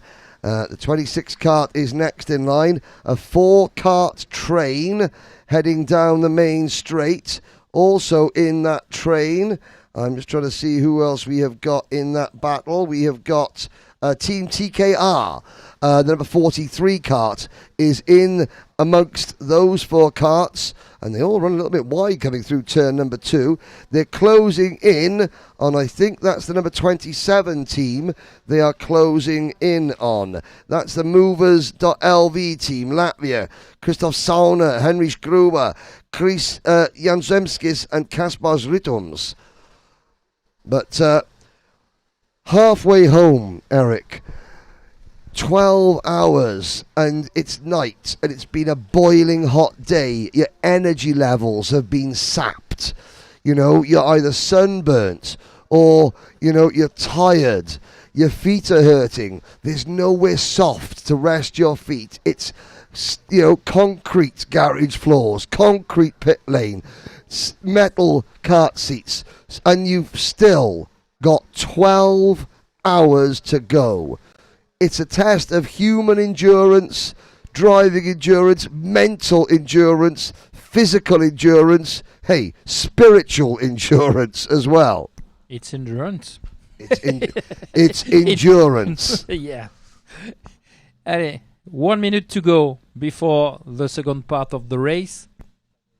Then we have some, entertainment in the night sky. I'll leave you to your imagination, which we'll see. So we have to make the countdown, maybe. We've had another penalty. Oh, Penalty team from number 9. Oh, wow. Okay. That changes everything. I apologize if we missed that, ladies and gentlemen, as we were trying to decipher a 1-lap penalty for Iris Pro. They were 16 seconds too long on their last stint. And I'm sure there's people in the live chat, I can't see it, who are screaming at me saying, you missed it. Iris Pro dropped to 9th place overall. They're now 3 laps and 17 seconds behind Joker Team. So they're behind Joker Team when Joker Team make their 11th pit stop. They're going to be right around Lecluse Automobiles in second place, but halfway home, ladies and gentlemen. Let's show you for a few minutes some of the entertainment here at the circuit. Yeah, there is a fireworks working just on the opposite track from the Alain Prost layout.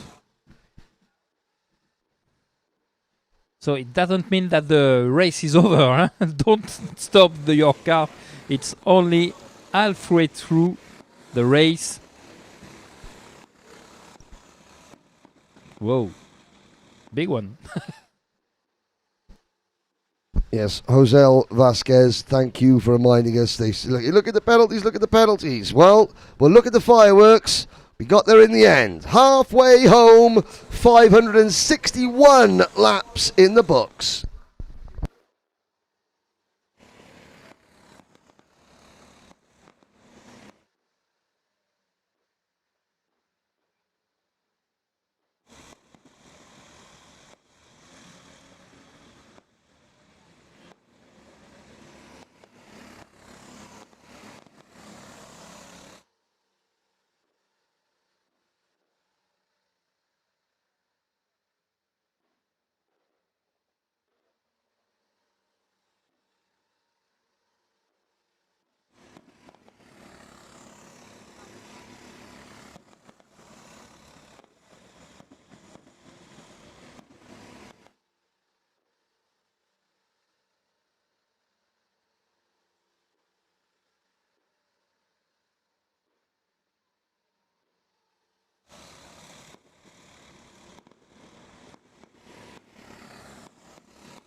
There we go, ladies and gentlemen. I apologise for missing the penalty for Iris Pro.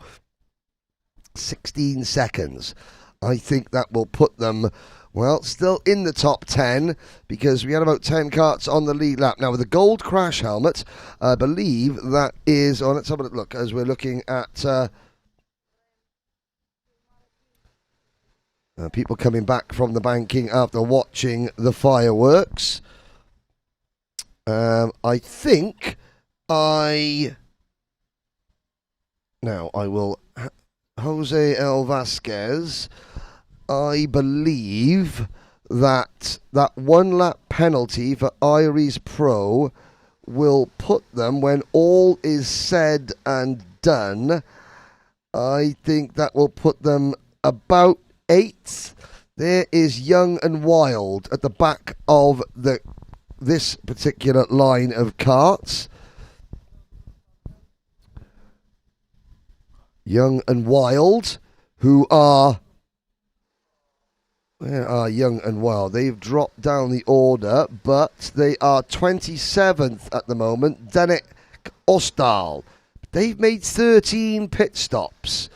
Now, why, I hear some of you ask, the teams not front load their pit stops? Why do they wait as long as possible? Because then in the second half of the race, they're coming in and in and in. Well, the answer is this. If you get because the karts are selected at random, then, you get a good kart, you want to stay in it.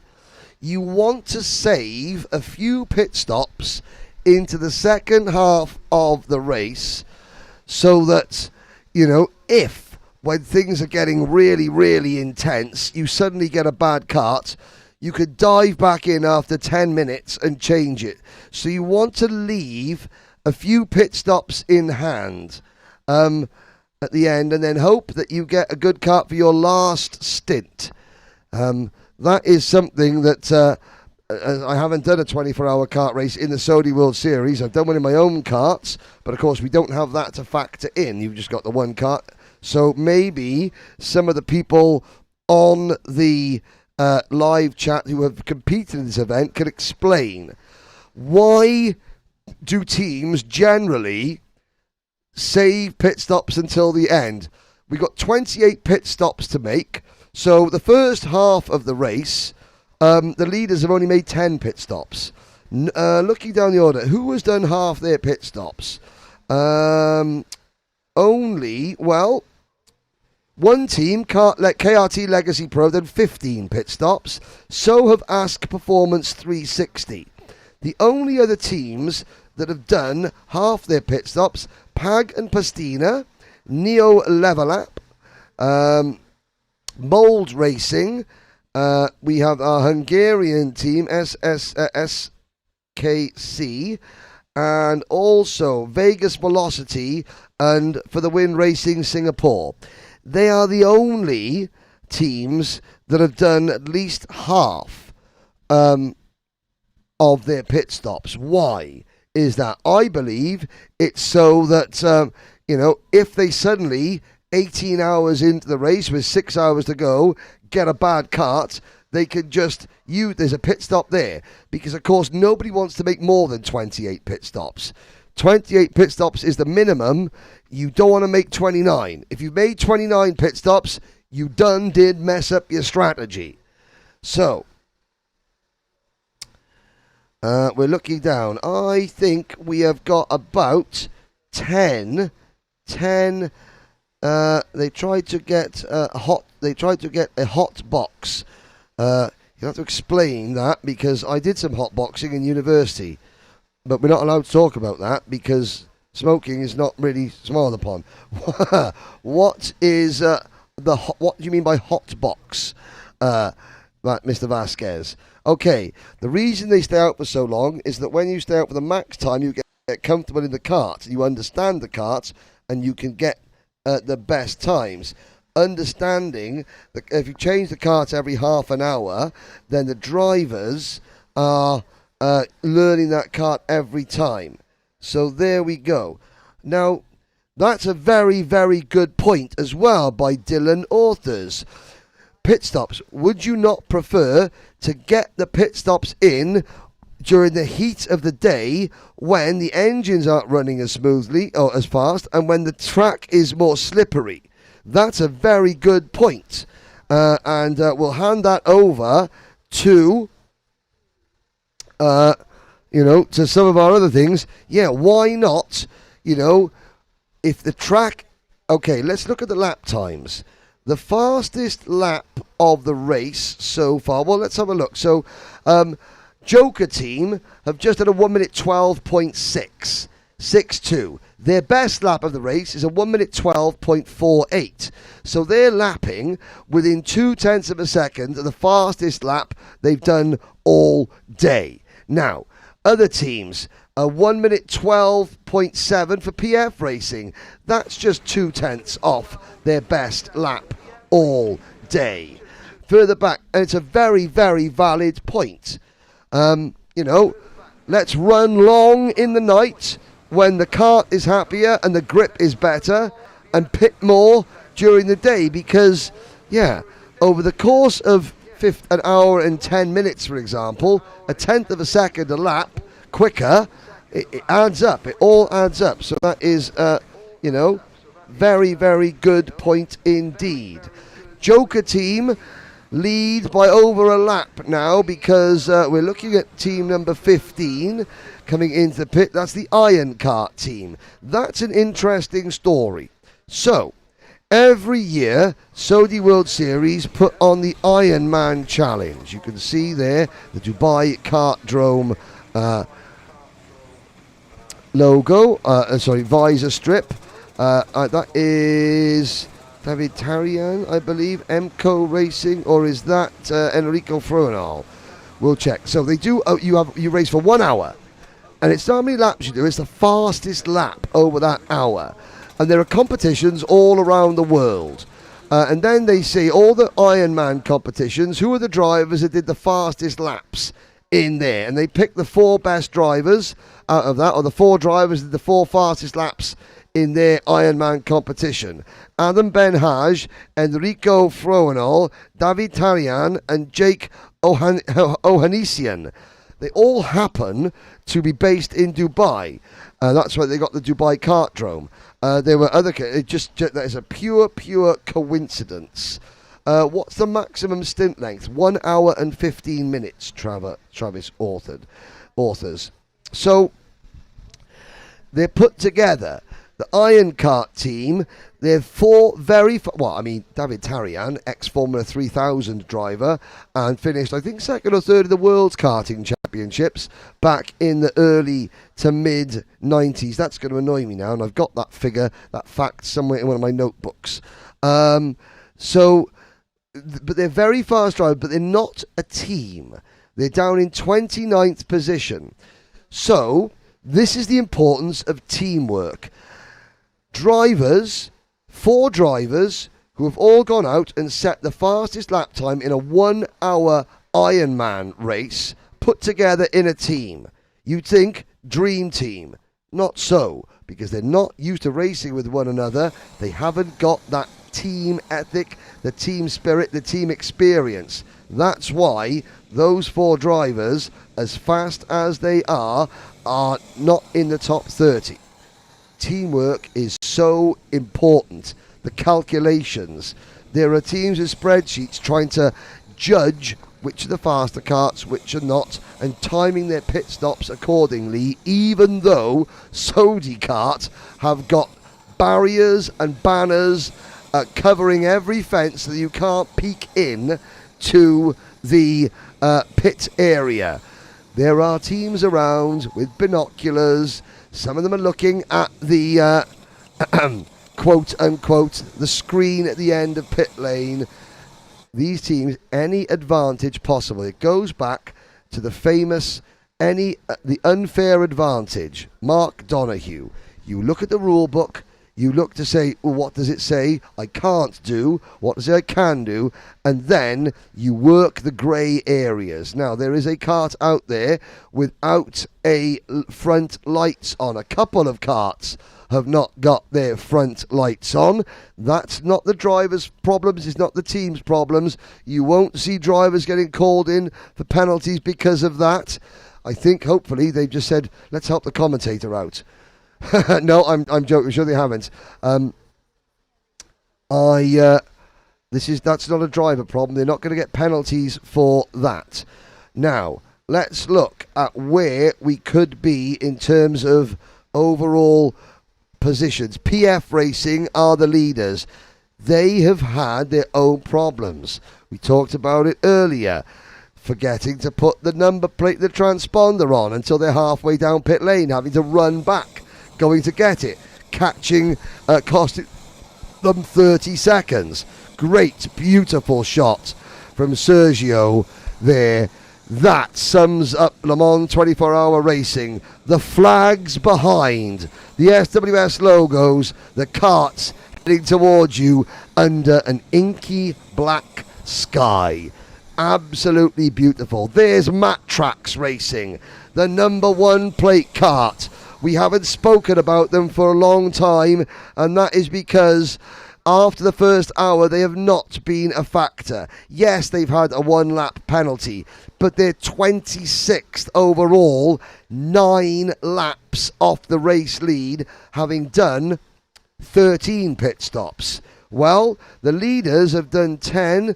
They let Matt Tracks, they would probably be on the fringes of the top 10. This could be Matt Tracks just goes to show you win 1 year, no guarantee you even qualify for the next year. Now, Joker team, Alexandre Berard is about to come in to the pit lane. Kart number 16. PF Racing, they are 23 seconds in front of PFV. So this is the race. First is PF Racing. PFV second, Scoff H Team third. Separated by about 27 seconds. But of course, we have to then factor in my sleeper pick, and I haven't seen all the messages, so forgive me if I have missed that. My sleeper team, do not count out Neo Gcock, team number 29. They're 23rd at the moment. They've made 13 pit stops. They are 8 laps and 56 seconds, nearly 9 laps off the lead. That would put them, there's 6 laps and 2 pit stops behind PF Racing. That means, I think, within half a minute of the race leaders. So watch out for Team 29. They're about, I'd say, 30 seconds, within 30 seconds of PF Racing on adjusted pit stops. Alexander Berard getting a lot of praise on the online chat, saying he's been doing, really good this year for Joker Racing. Question from Nolan North: why are they changing karts instead of just refueling like most 24 hours? It's quite simple. They're not their own karts. These are rental karts. All these karts belong to Sodi Kart. They don't belong to the teams. They don't belong to the drivers. So therefore, you have to keep changing the karts to make it fair. Because you travel all this way and you say every kart is equal. We all know it's not. Sodi Karts prepare the karts to the best of their abilities. So karts are one thing. The Honda engines, well, they're out of a box. They're not race tunes. And even though mass-produced commercial engines, the Honda GX390s, yes, they've got the same parts. Yes, they're all supposed to be the same, but, they're not. So these engines are produced in their millions. So, the Sodi Kart team, they do their best to equalise, to check, to service the engines, and they do. However, there will be engines out there that aren't as potent and as pokey as others.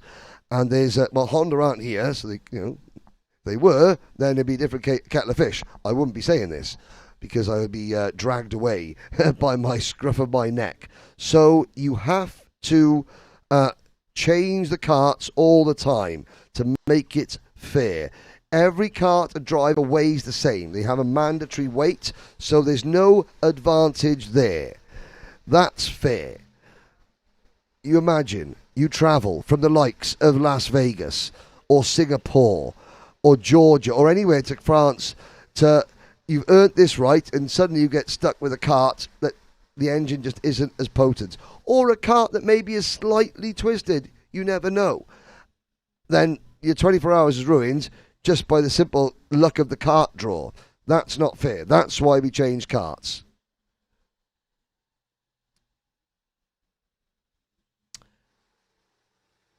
Rental karting usually refuels. Silverstone T. Okay. So, Teesside 24 hours, Silverstone 24 hours. Every organisation has, their own set of rules. For example, the Silverstone 24 hours, that was 2 weeks ago. using different types of karts, not Sodi karts, but that's not an official event by a chassis manufacturer.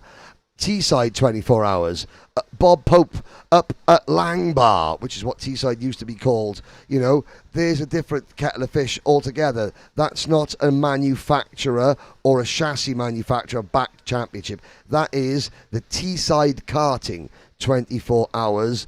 They make the rules.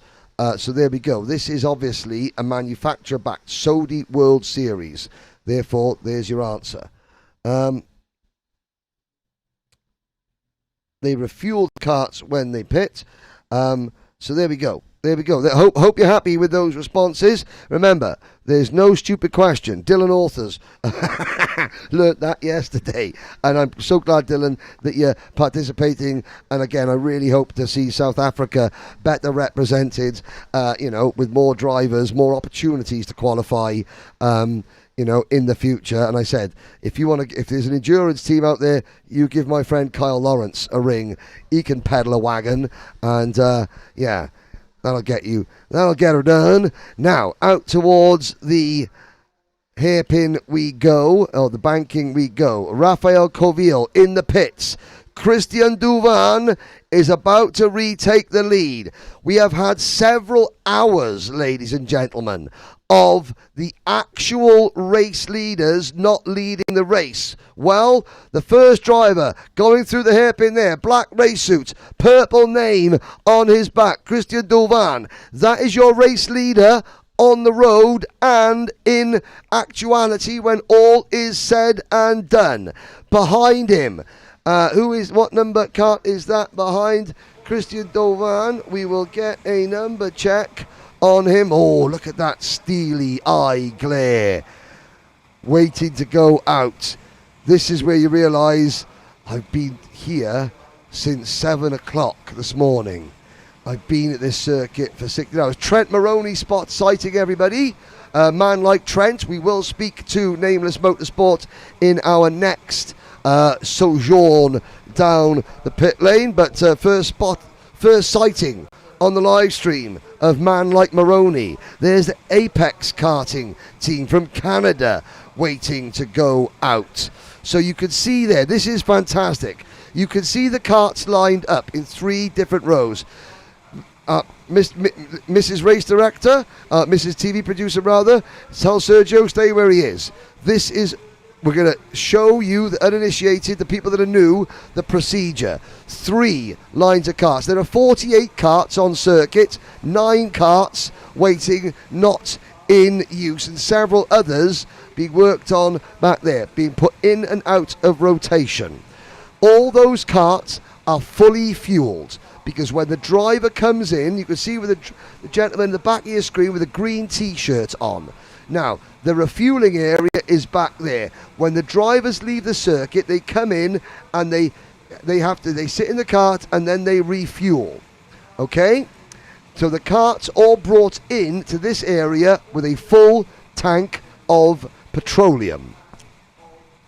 Then you'll see, we'll wait and we'll talk you through it. The drivers on the left-hand side of your screen are those waiting to get in. You've got to time your pit stops right, because you don't want to be held up in a queue, because you only one refueling bay at a time. Now, cart comes in. Driver in his left hand has his own individual set of weights, and because he's a short arse, Trent Maroney, he's got a baby seat insert as well. Bless him. So he's been told you must get in to that lane. It is the white lane cart. Now, don't go yet, because you can see you haven't got the number plate and the transponder on. The driver is in. Here comes his teammate. His teammate that's Clayton Ravenscroft, Stephen Vicky's baby boy. He gets in. He's been told to get into that lane. Not all the lanes are the same. There is now the number and the transponder. Man like Maroney leaves, and he's now got to stay under 20 kilometers an hour all the way up the pit lane. He will join the pit lane, which you've seen a number of occasions during our walks down the pit lane. He'll drive all the way down to the waiting area at the end and wait until, so there is Apex Racing Canada in. And is that Christophe Ryan Bissonnette, the newly engaged Christophe Bissonnette, getting in the kart? So, same thing goes in. Full tank of gas. Very politely, because they're Canadian, he moves out. Oh, that's Simon Laflamme getting in the kart. He goes out 20 kilometres an hour down to the end of the pit lane. So that is a perfect visualisation of the pit stop procedure here at Sodi Kart. Weight box, kart 28. Yes, there we go. Close the weight box. Don't worry, Trent Maroney wouldn't have forgotten that. There are some of the incredibly hard-working staff here from Sodi Kart who are just plugging away, just like the drivers. Now, back to the on-track action. Very briefly, Christian Dovan still leading by 11 seconds over Joker Team. PFV are 25 seconds off the race lead. Scoff H Team, 30 seconds off the race lead. Red Racing, 31 seconds. Great battle between Scoff, Red and Lecluse Automobile for 4th, 5th and 6th positions. Now, 6 karts on the lead lap, all of whom have done 11 pit stops. Then Team TKR, the best of the teams with 12 pit stops. They're 3 laps and 5 seconds off the lead. That means they're probably about 20 seconds off the lead. So Team TKR are still in with a shout. So Infinity Racing Magic Jet, because they're just another 6 seconds back. Then, we've got another 30 seconds back to Verifial Siebert. Where does that put Iris Pro? In and around the tail end of the top 10, but I think, crucially, just about on the lead lap, if not just over 1 lap down. There we go. Neo Geekok, I've said, they're my sleeper pick. They're 23rd. They have, what a lap. 1 minute 12.328 for team number 29. They're now just at a 112.6. They're quicker than the race leaders at the moment at Neo Geekok. They're 6 laps and 2 pit stops. 6 laps behind, but 2 pit stops ahead. There is your refueling.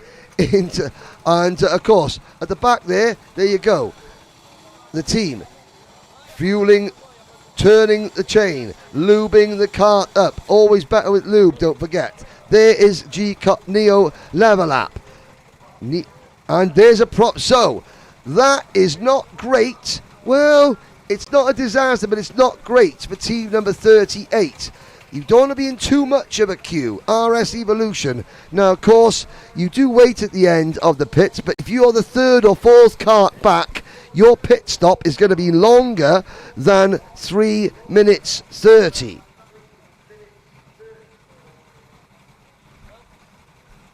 João Machado thinks that the Neo Geekok team are 3rd or 4th. I think you could be very correct, sir. 7 teams within about 30 seconds after 12 hours of racing. I'll take your word for it, Jose Vasquez. I trust your judgment, sir, impeccably. If you say it, it's gospel. Man spits gospel up here upon the mic. Jesus Vasquez types gospel in the world of the live chat as we watch the pit stop procedures coming in and out. Again, fantastic insight into the goings on behind the scenes. Look at the level of spares, preparation that Sodi Kart bring. In those red and blue boxes, you can see they're the lead weights. You know, there's literally tons of lead weight. Don't tell the Pikeys, for goodness sake. Sorry, couldn't say that. That'll get me cancelled. But yeah, look at all the lead weights they've got behind them. There goes another team. There's Julia David, who has taken over running some part of the coordination of this event in the foreground, watching these overseeing things as We look at the number 5 car at the back. There's your race leader still, Christian Dovan. He's in a big pack of traffic. His last lap, a 1 minute 12.8. And 1 minute 12.8. Do you know what? That is still faster on that last lap than anyone else in the top 10. My eyes go down to Iris Pro. Oh, Iris Pro have had another shocker. 1 minute 14.4 for Iris Pro. Are the wheels coming off the Swiss wagon? The Verify Siebert and Co.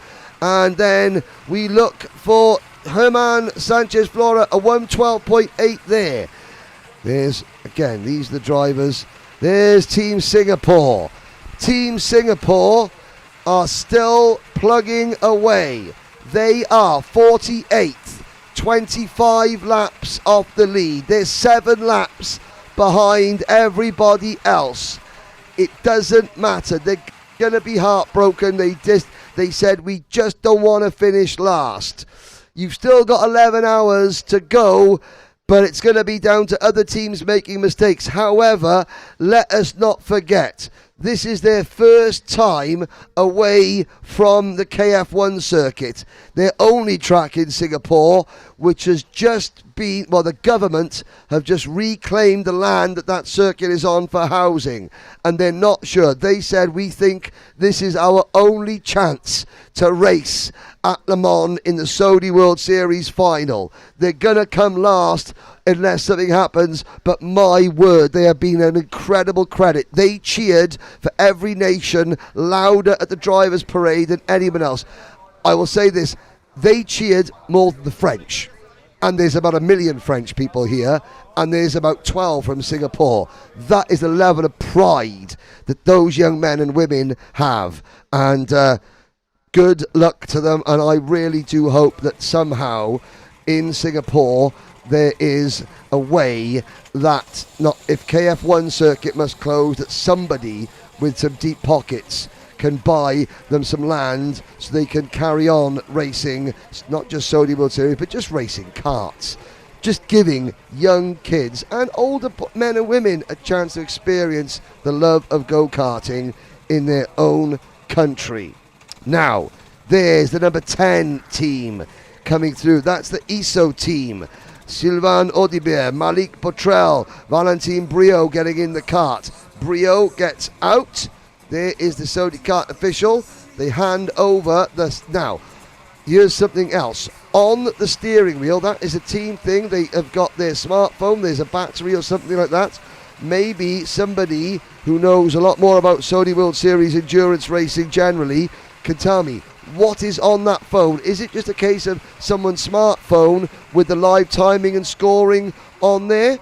Or is there something like teams develop their own apps? Please let us know.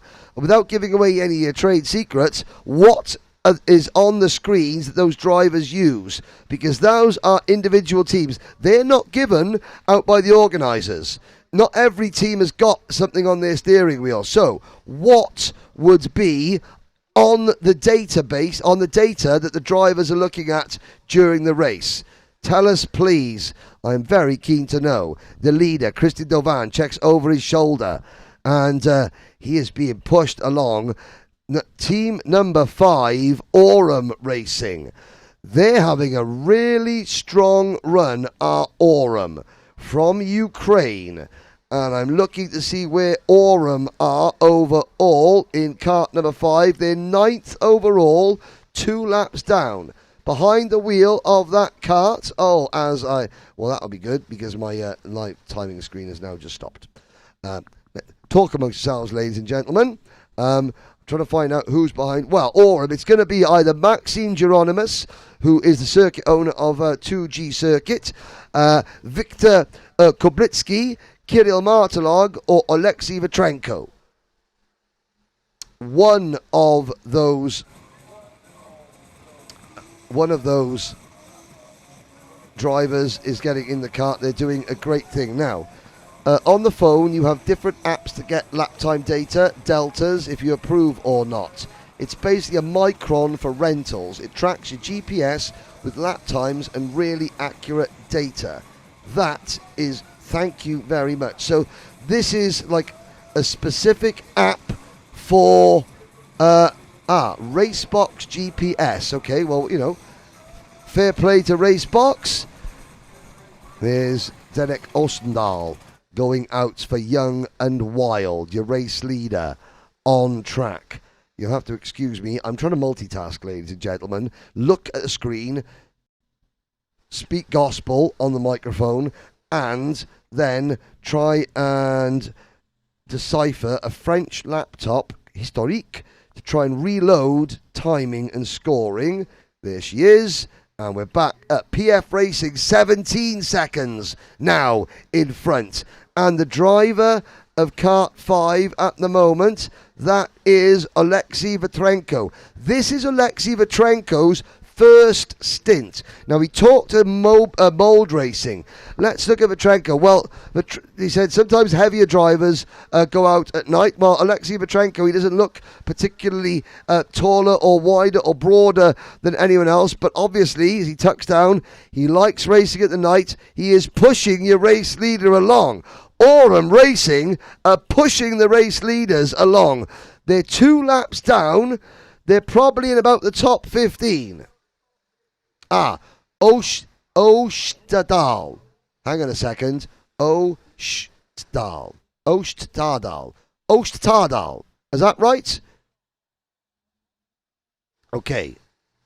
Ostadal. Thank you very much. There's an argument going on over Slovakia and Slovenia. I've worked in Slovakia and I worked in Slovenia. And the flags are similar but different, and I have got that wrong as well.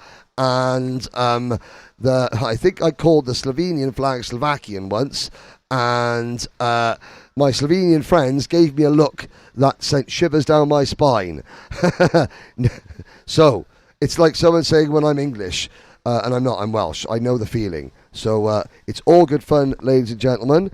But yeah, there are obviously, you know, around the world, there are sensitivities that not everyone's sense of humour, but, however, you know, you've got to laugh sometimes, most of the time. If you don't laugh, you tend to cry. Duvan leads. 11 minutes, 22 seconds to go. We've got 45 minutes left of this broadcast. What we're going to do now is we are going to take a very short commercial break, and then we will go down to the pit lane for one more walk up pit lane. Sergio, take your pain medicine. I know your back's hurting. Sergio Big Guns and me are heading down to the pit lane after this next commercial break.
drop it.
New to the European Le Mans Series?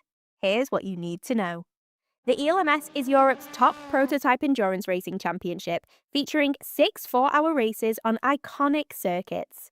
Teams of 2 to 3 drivers share each car, making teamwork essential from start to finish. 4 categories race together: LMP2, LMP2 Pro-Am, LMP3 and LMGT3, creating intense multi-class battles on track and providing a platform for both professional and amateur drivers to compete in endurance racing. In 2026, a record 47 entries and 9 manufacturers will compete for the European title, as well as a place at the legendary 24 Hours of Le Mans for the best teams in each class. With tickets starting from just €8, it's one of the most accessible ways to experience top-level endurance racing. And the absolute best part?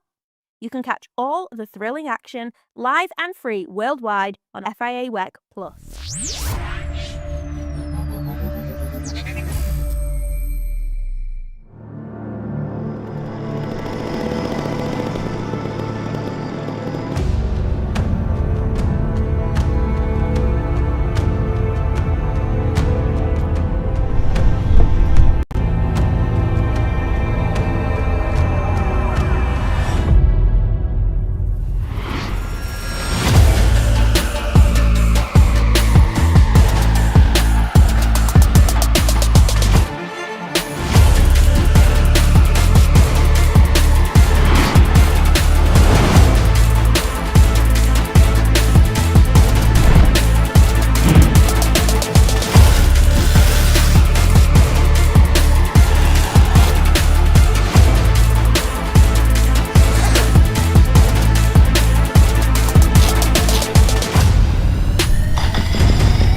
Welcome back down to pit lane, ladies and gentlemen. It's nice and cool down here.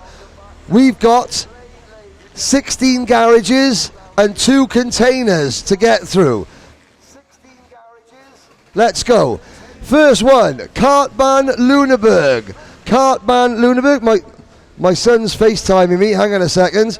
There we go. Let's have a look. First of all, this is going to be good, isn't it? Kartbahn Lüneburg, come this way.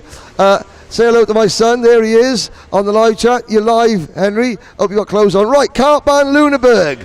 First of all, how are we doing? What's the atmosphere like? We've got a lot of airbeds behind us. Yeah, the atmosphere is great. It's very nice here. It's a good job. Yeah. Now, where are we in the race? Where are we in the race? A lot of pit stops. So I think we did 14 pit stops. So we are at the back on the field. Cart number 18 here. Okay, there we are. Cart number 18, 31st position. 31st position, yes, but a lot of pit stops. Yeah.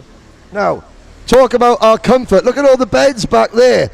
Who's that sleeping in the chair? He's not. He was The team manager had his eyes open, was looking. That's not sleep. That's I don't want to be interviewed on the live stream. Look at him, he's got his eyes open. He just doesn't want to be interviewed by me. And I can understand that. Right, let's go down. Well done, Kartbahn Lundberg. Do you want to say hello? Hello. There we go. Good, excellent. Now, Justini Racing Team. Ukraine flag flying. I'll tell you what. Now, here comes Justini. Hello, he's having his midnight snack. Just caught him. Right, come on. We have to speak to her. Tell you what, we're going to pick on this lady. Who are you? I'm a mom. You're a mum. Whose mum are you? I'm a mom of one of the racers of our team. And how often do you have to come to a kart circuit to support your son? Can you repeat it again? How often do you have to come to a kart circuit to support your son? Quite regularly. It takes over your life, doesn't it, karting? Yes, of course. But I know it's hard, and most of the time the result isn't first place, it's somewhere good. But hang on a sec, there's a driver coming back past us. Why? Why do you and your son and the rest of these people go from country to country, circuit to circuit, to drive karts? Why do we do it? Well, everyone has to find his passion, and this is what it is for him and for all of us. Exactly. Do you want to say hello to everyone back home? Hello. There we go. So, find your passion. Everyone here has found their passion. Thank you, Justini RT. There they are. They're actually. Where are they in the race, by the way? Again. What position in the race? We are not completely satisfied with the position, but it is marathon, and I think we still have time to change it a little bit. We are actually 28th at the moment. Unfortunately. Well, there's 20 teams behind you. Let's move on. Thank you. The Iron Kart team. Now, let's have a look. Here's a gentleman I know. Come this way. Yeah, you're a steward. Let's come this way because we've got. Well, that's the best part of Otto Biersniks. David Tarian is sat down there. Come and have a chat with us. So, ex-Sodi factory karter. In 1993, where did you finish in the World Karting Championships? In P1. World Karting Champion and Formula 3000, one step below Formula 1 and the Le Mans 24 hours multiple times. Yeah, I raced in Le Mans 24 hours 4 times. I raced in the Spa 24 hours that I won actually, and in Daytona as well 24 hours. And then Formula Ford, Formula 3, Formula 3000, all these classes. Why do you still race rental karts? Because I love karting. It's just pleasure. I mean, I'm driving in the Iron Kart ranking. I try to drive once a week when I'm not too busy with work, so it means once every 2 weeks. And just love it, keeps me fit. I'm almost 50. I'm enjoying fighting with the young guys, which are 18, 19. Yeah, it's great. Enjoying, having fun, very close racing. I mean, I've been racing World Championship, Formula E karting, and winning the SWS final is almost as tough as winning a World Championship, you know. The level, I mean, we have 48 teams with 3 to 4 drivers, so almost 200 drivers. And I think the slowest driver is within a second of the fastest one. And that shows how tight it is. That's true. So, fact, the team from Singapore, who are 48th, their best lap is 0.7 of a second slower than PF Racing's best lap, and they're leading this race. Yeah, that's exactly what I'm saying. The gap is so close, especially on a track like this one, which is quite fast, where you can get slipstream, you can follow really close. So it's really enjoyable. I mean, I'm having fun. If I didn't have fun, I wouldn't do the race. You know, no one's forcing me, and I really enjoy it. I also organize races, and I organized the first ever SWS race 13 years ago in Dubai. So to me, SWS is very close to my heart. I love it. I think it's a great promotion. I think it offers an opportunity to fight against very competitive drivers for very less money and all around the world. And back in my days when I was a kid, it didn't exist. And I see kids that don't have the money to go racing, but they fight against guys which are really high level. It's very competitive all around the world. And if you look at pure data and just numbers, it's the biggest motorsport event in the world. Except online, the real activity motorsport is the biggest community in the world. That is correct. 50,000 registered drivers in the SWS World Rankings.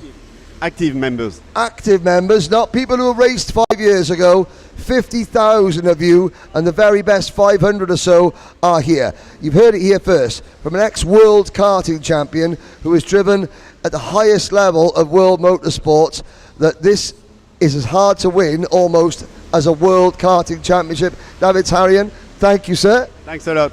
No problems. Right, there we go. Let's move on. We'll go down. Now, we get 2 for the price of 1 here.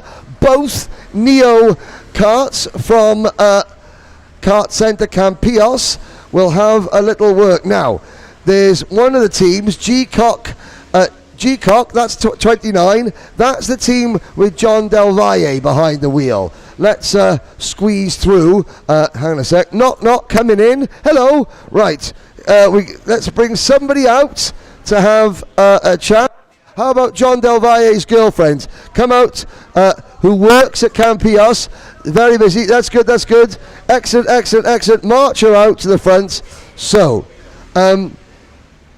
now, this lady is John Del Valle's partner, but she also is one of the managers of Kart Centre Campios.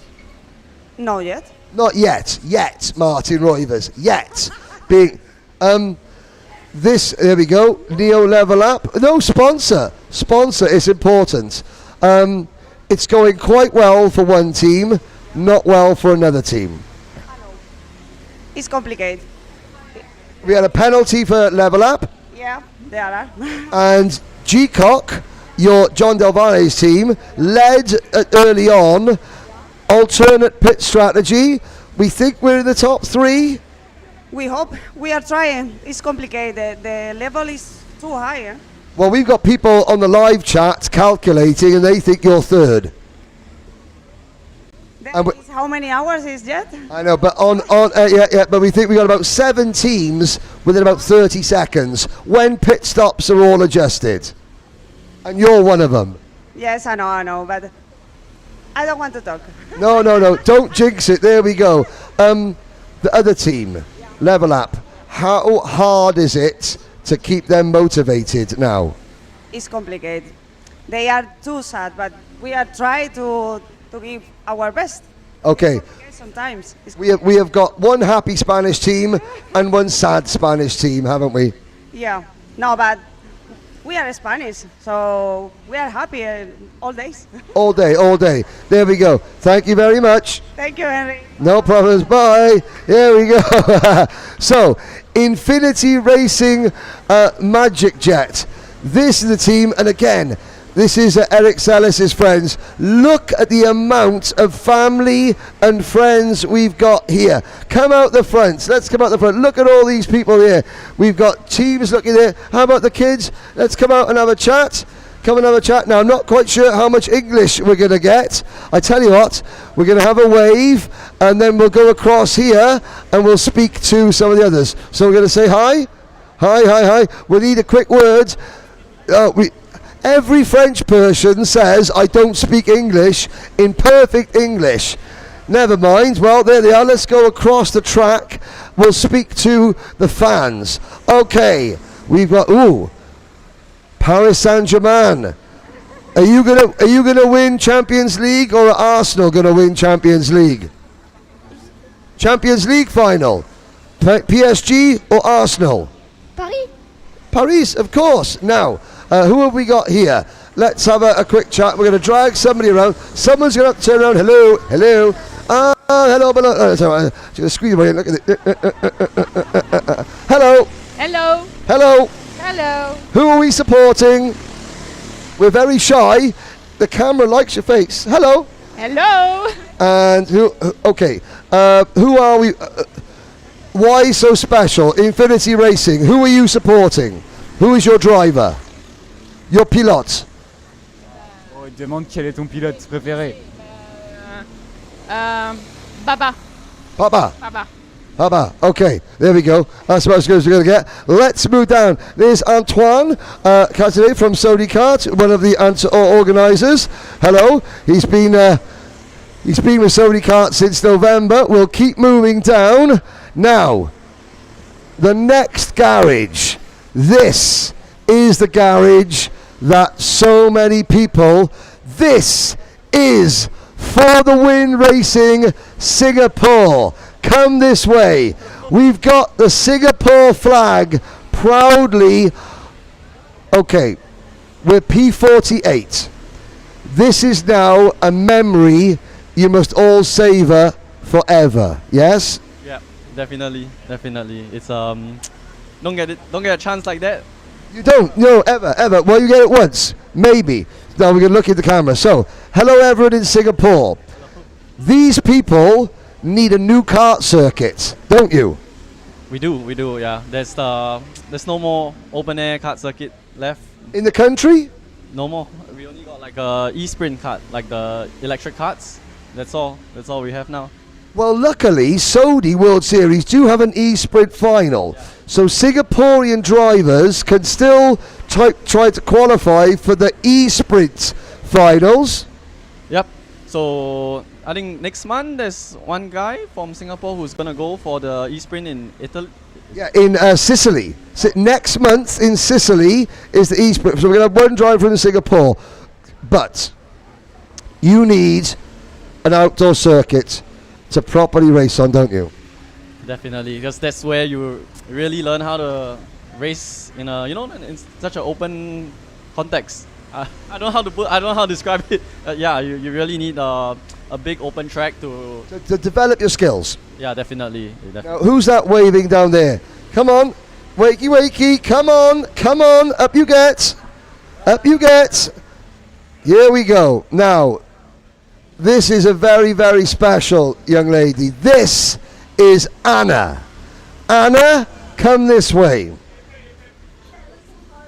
You don't look horrible at all, Anna. When I first saw you, the race didn't start well.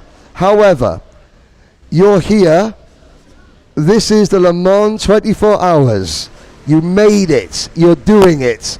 How do you feel now? Feeling good. We had a very good experience here. Now, I want to say why. I want to ask you a question. Why, during the drivers' parade last night, why did you stay and cheer for every country? After you'd been on the stage, you came back and you cheered for everybody, louder than everybody else. Why? We love everybody here. We do. And you know what?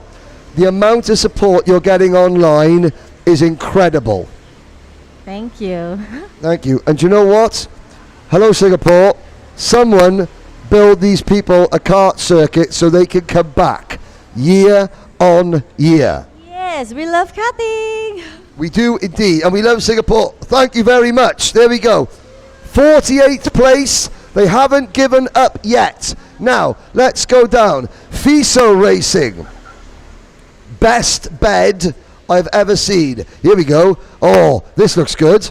Up we get. Now the camera might, I'll tell you what, I'm going to try this. Let's have a look at this.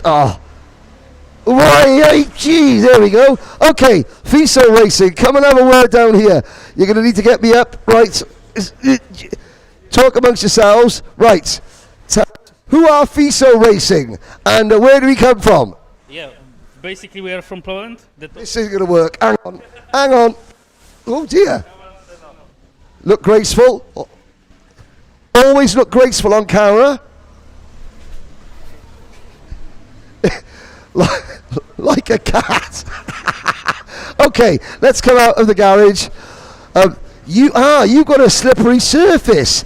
Is that to make everything just a little bit calmer on your feet? Yeah, basically this is for that, and also you can just take off your shoes and And fall around like an idiot live on camera, yeah? Yeah, exactly. Okay, where are we in the race so far? Christian Duvan, meanwhile, still leads by 30 seconds, by the way. Where are you? Hard to tell because everyone is driving in the other part of the races. You're up to P14 at the moment. At the moment, yes, but adding the pit stops and etc., we can be a little bit lower, actually. But yeah. Hey, stay as high as you can, as long as you can. Thank you very much, sir. Thank you. That is a very comfy bed. It's an absolute death trap, if you like me. Right, let's go down. Ooh, the lights are off. And oh, now, this is very quiet. Who we got here? Let's have a look. This is Falcon Kart Racing. Falcon West Karting from the Czech Republic. Come out. We've got a man asleep in the back of the garage. The only team here from the Czech Republic. We are running. Where are you running at the moment? Second last. Second last. Okay, so this is 47th place. You, Vegas Velocity, and the Singapore team are fighting. I know you're disappointed, probably as being 47th. However, have you ever been to Le Mans before? No, we haven't been in Le Mans before, and we are not disappointed. We make some extra pits because cards wasn't exactly how we imagined them. So now it looks like we have a good card, and we are in a positive mood, and we hope for something like 42nd place is in the play. So. Hey, 42nd, that's what they aim for. Now look at this. Look at this.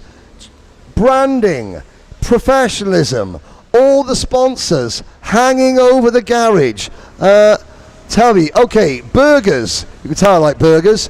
Fresh Burger Bistro. What's the best burger at Fresh Burger Bistro? I think it's barbecue burger. A barbecue burger, that sounds good about now. Thank you very much. So there we go. Teams aiming for 42nd place. ISO team, one of our French teams. Sergio. There goes the number 19, Lucas Urbani. Let's have a chat. So let's come out here a little bit. Best mustache so far. Hello, Mr. Handlebars. How are you? Fine. Good. ISO team. Now we are running in what? We're up in 10th place, top 10 at the moment. Maybe 13, 14. When pit stops are adjusted. Yes. So top 15 for now, I think. Pleased with that? Yeah, I mean top 15, top 10. That's what we're aiming for. But it's very, very close between 7, 8, and 15 place. So 11 hours to go. Nothing is played again. The people on the live chat want to know, what are your tips for best mustache maintenance? Some patience. Yes. But not karting because it's just falling down right now. So I think in 1 or 2 hours it's going to be just a fluff. A fluff. A fluff. Okay, well there we go. But we'll see him later on. Thank you very much, ISO team. Iris Pro. This could be a tough interview. They've got their flags, they've got their banner up over the garage. Their team manager is on the wall. We have to speak to Iris Pro, watching the cart go by. I'll come around this side, sir. You led. You've now had a 1-lap penalty. What happens? We have a problem with the radio. A radio problem? A simple miscommunication, yes? Exactly. Only a problem, a technical problem. Now, you've just come from here winning the Genk 24 hours.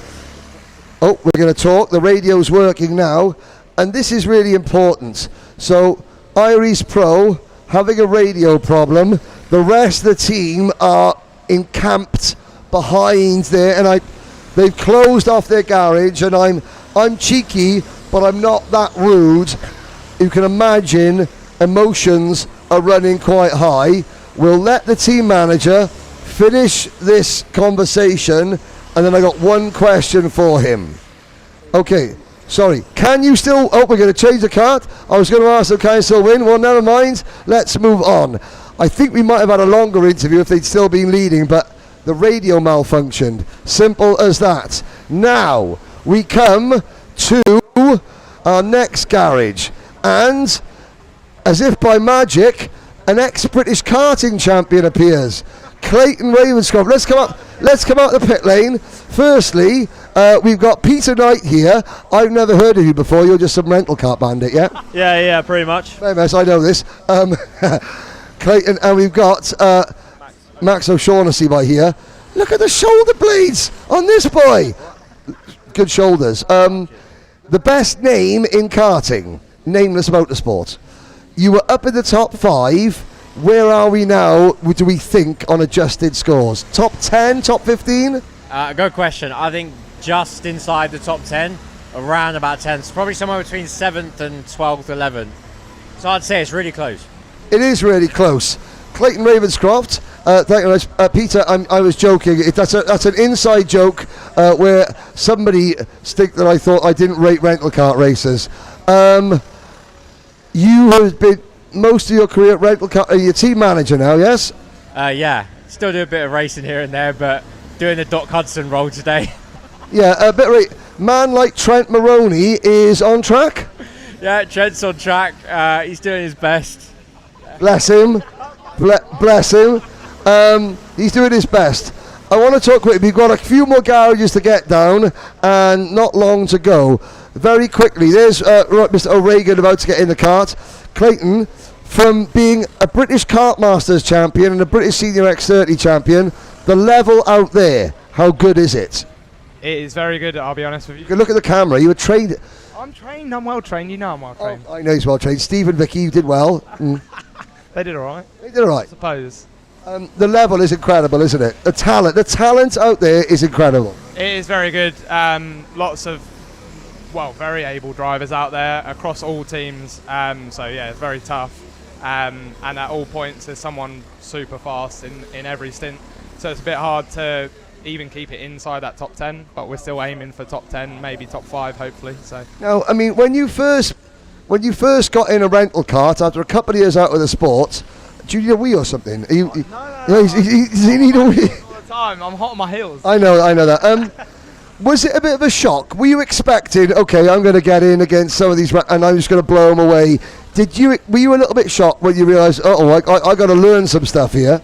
I'll be honest, at the very beginning, I had an ego. yeah, we all got egos. And I still probably do have a little bit of an ego, but all good racing drivers should have an ego. If you're a racing driver and you don't think you're the best person on that track, then you shouldn't be out there. But I was, like I say, I had a bit of an ego, a bit too much of an ego. But yeah, like I say, it was humbling coming into this, I would say. I was humbled as well by some of your friends online, and I do apologise. What's Johnny Elliott's name? Whopper. Massive Johnny Elliott Whopper. Oh, yeah. Massive Whopper.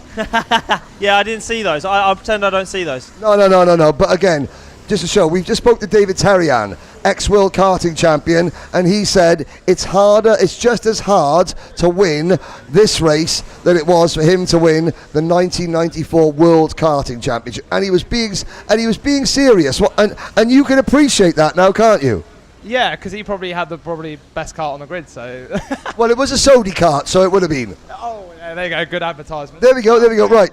Matt, Nameless Motorsport, best name in racing. Thank you very much, guys. Keep up the great work. Say hi to your dad and your mum. Right, KRT Legacy Pro. Oh, hang on. We're running out of time. We got 10 minutes before we go off air. We're going to have to come back and do the last 5 garages tomorrow morning. Let's have a look now. Here is the race box, the thing. Now look at this on the screen. There's the data that you've got on screen. You've got lap times, split times, driving time, and off we go. And KRT Legacy Pro. Tell us, what were you just adjusting there? Yeah, it is the data? GPS data logger. Yeah, with the delta time, with the best lap on the track for him. The delta between the last lap, yes. and Okay, it's quite complicated, isn't it? How much work goes in to setting something like that up? What? How much work goes in to all the extras, the radios, the data, all the stuff that it doesn't make you go faster, but as a team, it helps you make you better. Yes, because the team manager don't have to check any lap for him. He can just check the rhythm of the pack and adjust with the kart. Yes. Okay, no problems. Thank you very much. We're gonna there's Justini going past. We're gonna go back up to the commentary box in a minute. We will get to the last 5 garages, and we'll do that tomorrow morning when we're back on air. What we're going to do now, we're going to have a very quick commercial break. We're going to be going off air in 10 minutes, so I'm going to scoot back upstairs and then get you all up to speed with the positions on track. I can tell you that after 616 laps, the Joker team are now in front on pit stops. Scoff H-Kart team a second, PFV a third. PF Racing have made a pit stop. They are down to 7th. The activity never stops. We'll be back very shortly. New to the European Le Mans Series, here's what you need to know. The ELMS is Europe's top prototype endurance racing championship, featuring 6 4-hour races on iconic circuits.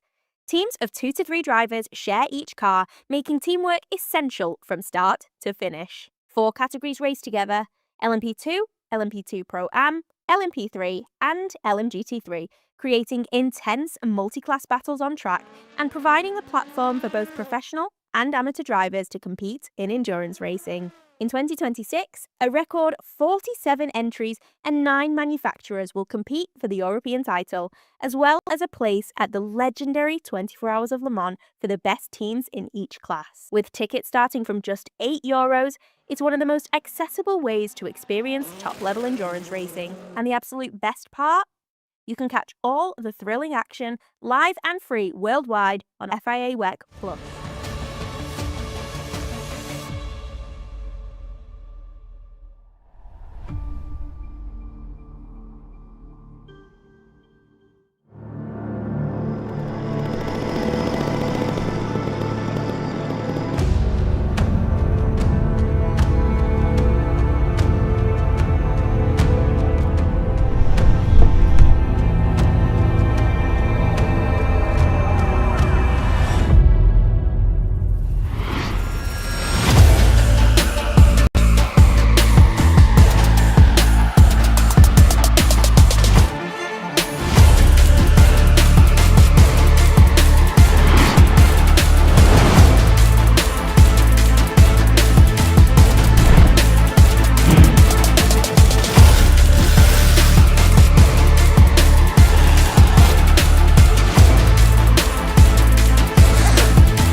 to the European Le Mans Series? Here's what you need to know. The ELMS is Europe's top prototype endurance racing championship, featuring 6 4-hour races on iconic circuits. Teams of 2 to 3 drivers share each car, making teamwork essential from start to finish. 4 categories race together: LMP2, LMP2 Pro-Am, LMP3 and LMGT3, creating intense multi-class battles on track and providing a platform for both professional and amateur drivers to compete in endurance racing. In 2026, a record 47 entries and 9 manufacturers will compete for the European title, as well as a place at the legendary 24 Hours of Le Mans for the best teams in each class. With tickets starting from just €8, it's one of the most accessible ways to experience top-level endurance racing. And the absolute best part? You can catch all the thrilling action live and free worldwide on FIA WEC Plus.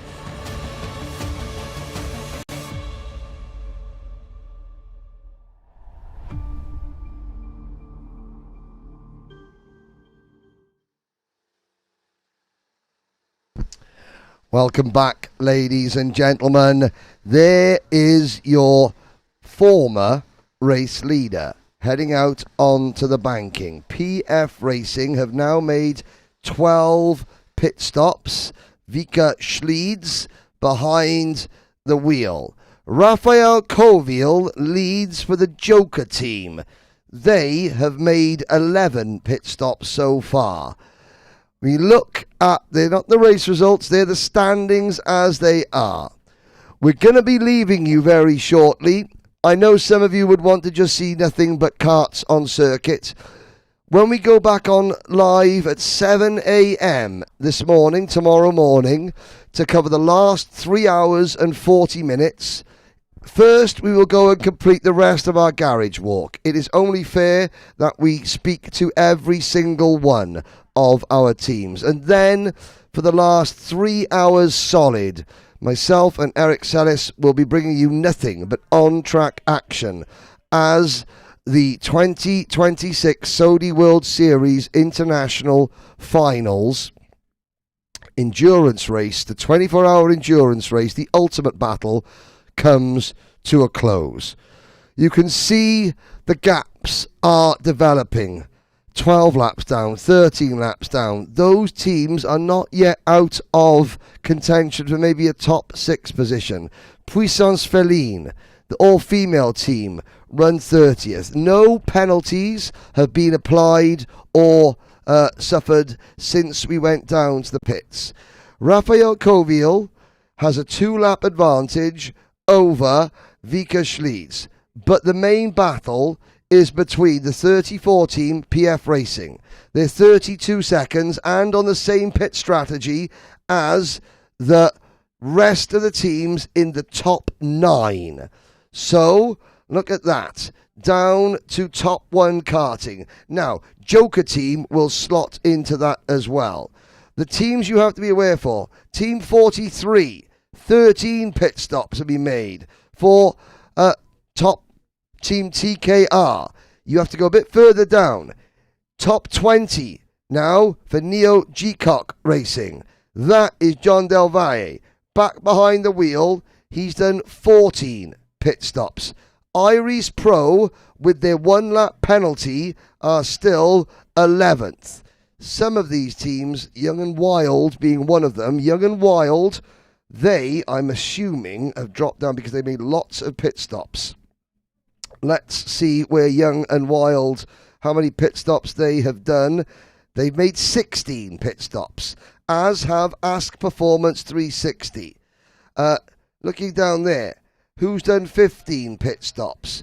Well, that's SCKEB Racing. We look further back down the order. There are your runners. Nameless Motorsport, we just spoke to them from Buckmore Park, 9 laps down in 23rd, but they think they're in the top 10. Oh, when pit stops are all shaken out. They've done 14 pit stops. Down towards the back of the field, the race leaders have done 624 laps. The team in last place, 31 laps down. but we've spoken to them. KF1 karting circuit may be no more in the very near future. Those drivers are still trying, waving their flag, cheering their teammates on, cheering everyone on, and having a fantastic time. We will get to speak to the rest of the teams in the pit lane tomorrow morning. But as the clock strikes midnight, we have 10 hours and 38 minutes of racing remaining. Joker Team, PF Racing, PFV, Red Racing, Scoff H Team, Lecluse Automobile, Aurum, Team TKR, Iris Pro, and then further down the order, Neo Gcock, 20th. There are still 7, possibly 8 teams in with a chance of victory. We're going off air. Can I just say thank you? Thank you to everybody who has tuned in on to the live chat and the live stream. I really appreciate all your comments. It makes this such a special event. Now it's time for the camera crew from WFR TV to get some well-earned rest. Keep up to date with everything on the live timing, courtesy of Apex Timing.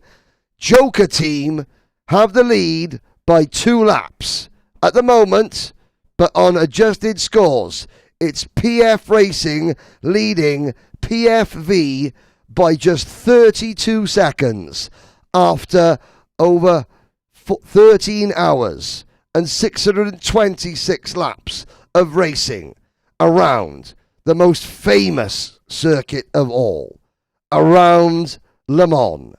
Good night. See you at 7 a.m. when we bring you the final 3 hours and 40 minutes of the ultimate kart battle, the ultimate test of man, woman, and machine. This is Le Mans, the Saudi World Series 2026 International Finals. See you in the morning. Welcome to the 2026 SWS International Finals. On the legendary karting circuit of Le Mans.